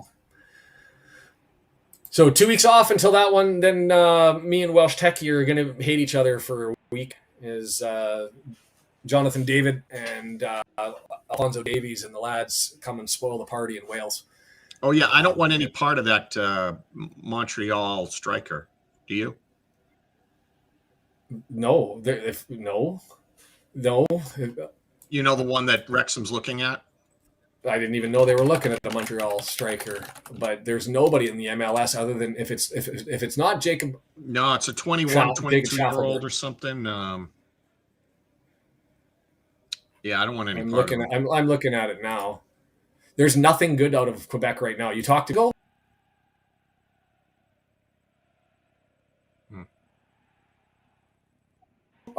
Or Quebec, Montreal. Montreal's bids for him have a range of 300,000, 3 and 4. I mean, fire too. If you're gonna waste money, I go someplace else. Like we have other positions we could use some help with. Yeah, Sanusi Ibrahim. I haven't Montreal's not doing anything. That's the part that makes me think it maybe is a rib, right? He's not doing anything in the games either. So 9 matches, 0 goals. Again, at 22 years of age. Yeah. Born in Montreal. Let Swansea take him. Or born in Nigeria. Swansea wants him. I mean, unless they've seen something and he's got some sort of moxie. But I mean, 26 appearances in the MLS and he's got 4 goals in those 26 games. None this year. I don't know. Not really feeling it, right? He plays as an international with Nigeria, and he's actually but so does Mendy. Well, not with Nigeria. There's a difference between Nigeria and oh god, Mendy. Where are you from? The left-hand side of the country of the continent. I don't want to get it wrong, which is why I can see the flag in my head. Gambia, thank you. Somebody, please, Welsh Techie, can you vote for O'Brien to be man of the match just so Moore doesn't win 4 in a row? Clavicle fracture could be, yeah. And then they likely keep him down until they rolled out the airway. That makes epic sense to me. Only 3 points. 3 points? I thought it was 4 points off the playoffs. Let me go back. I was going to say something until we. Yeah,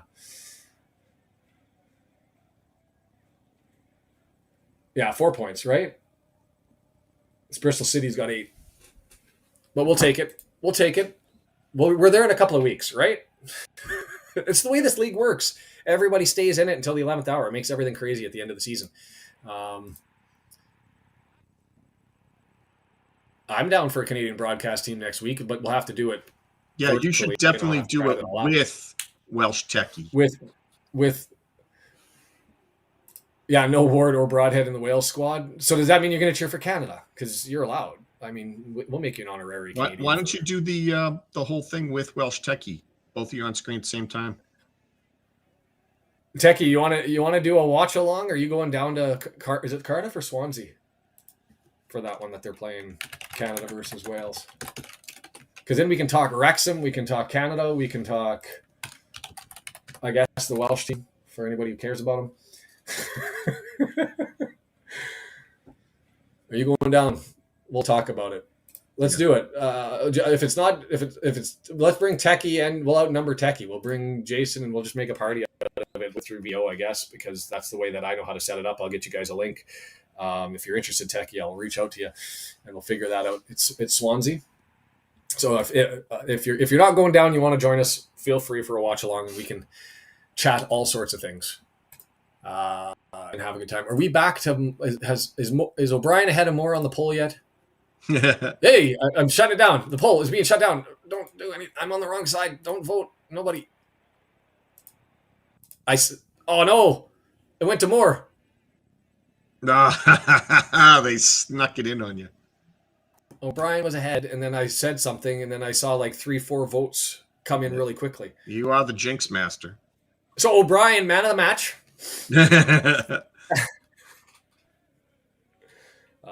Just because he probably should have been. Much love to the 43% of the 71 who voted. But I think you're wrong. In any event, I too am disappointed by this poll result. Although I do love the goal that Moore scored. That's the stuff that I want from the big body. Rubbing it in. Wales versus Canada is like watching a kitten fighting a puppy. There's no favorites, only sadness. Deagle Boy, we're gonna have to get the comment of the match. Deagle Boy just started. The Deagle Boys is a good one. I don't know how you beat the pitch rescue PJs and yeah, that's 911 pitch rescue. Much love to everybody. I think we're going to sign this off and go and do our things. Brendan's going to send some videos. Make sure you watch the shorts just for a laugh. I think I might make O'Brien man of the match officially, unofficially. Just say, forget everybody. Your love for Moore is just disgustingly gross, but I understand it. No, I'll accept the love, but I'm going to veto. I'm going to veto on this one. We'll see you guys the 7th. Deandra and Brendan will. I hope to be in the background for that one. The 9th, I guess we'll figure out something for the Canada Wales game. 7:45 out in the UK. 9:45 in West Coast. 11:45. That doesn't make any sense. 11:45 out for us. Oh God, it really is a late game then. 11:45 in the morning. Oh, the 7:45. So that's a 45 p.m. start Eastern, if that makes sense to you. 11:45 Pacific. 2:45 Eastern. 7:45 in the UK. Thanks, guys. Like button. Continue to do your thing. Much love. Come up with some pitch rescue 911 merch. We'll have to figure it out. We need a theme song and the whole thing. All right. Much love. 3 points. We're up to 15th on the table. It is a glorious Saturday. Enjoy your long weekend if you have one. See you later. Goodbye.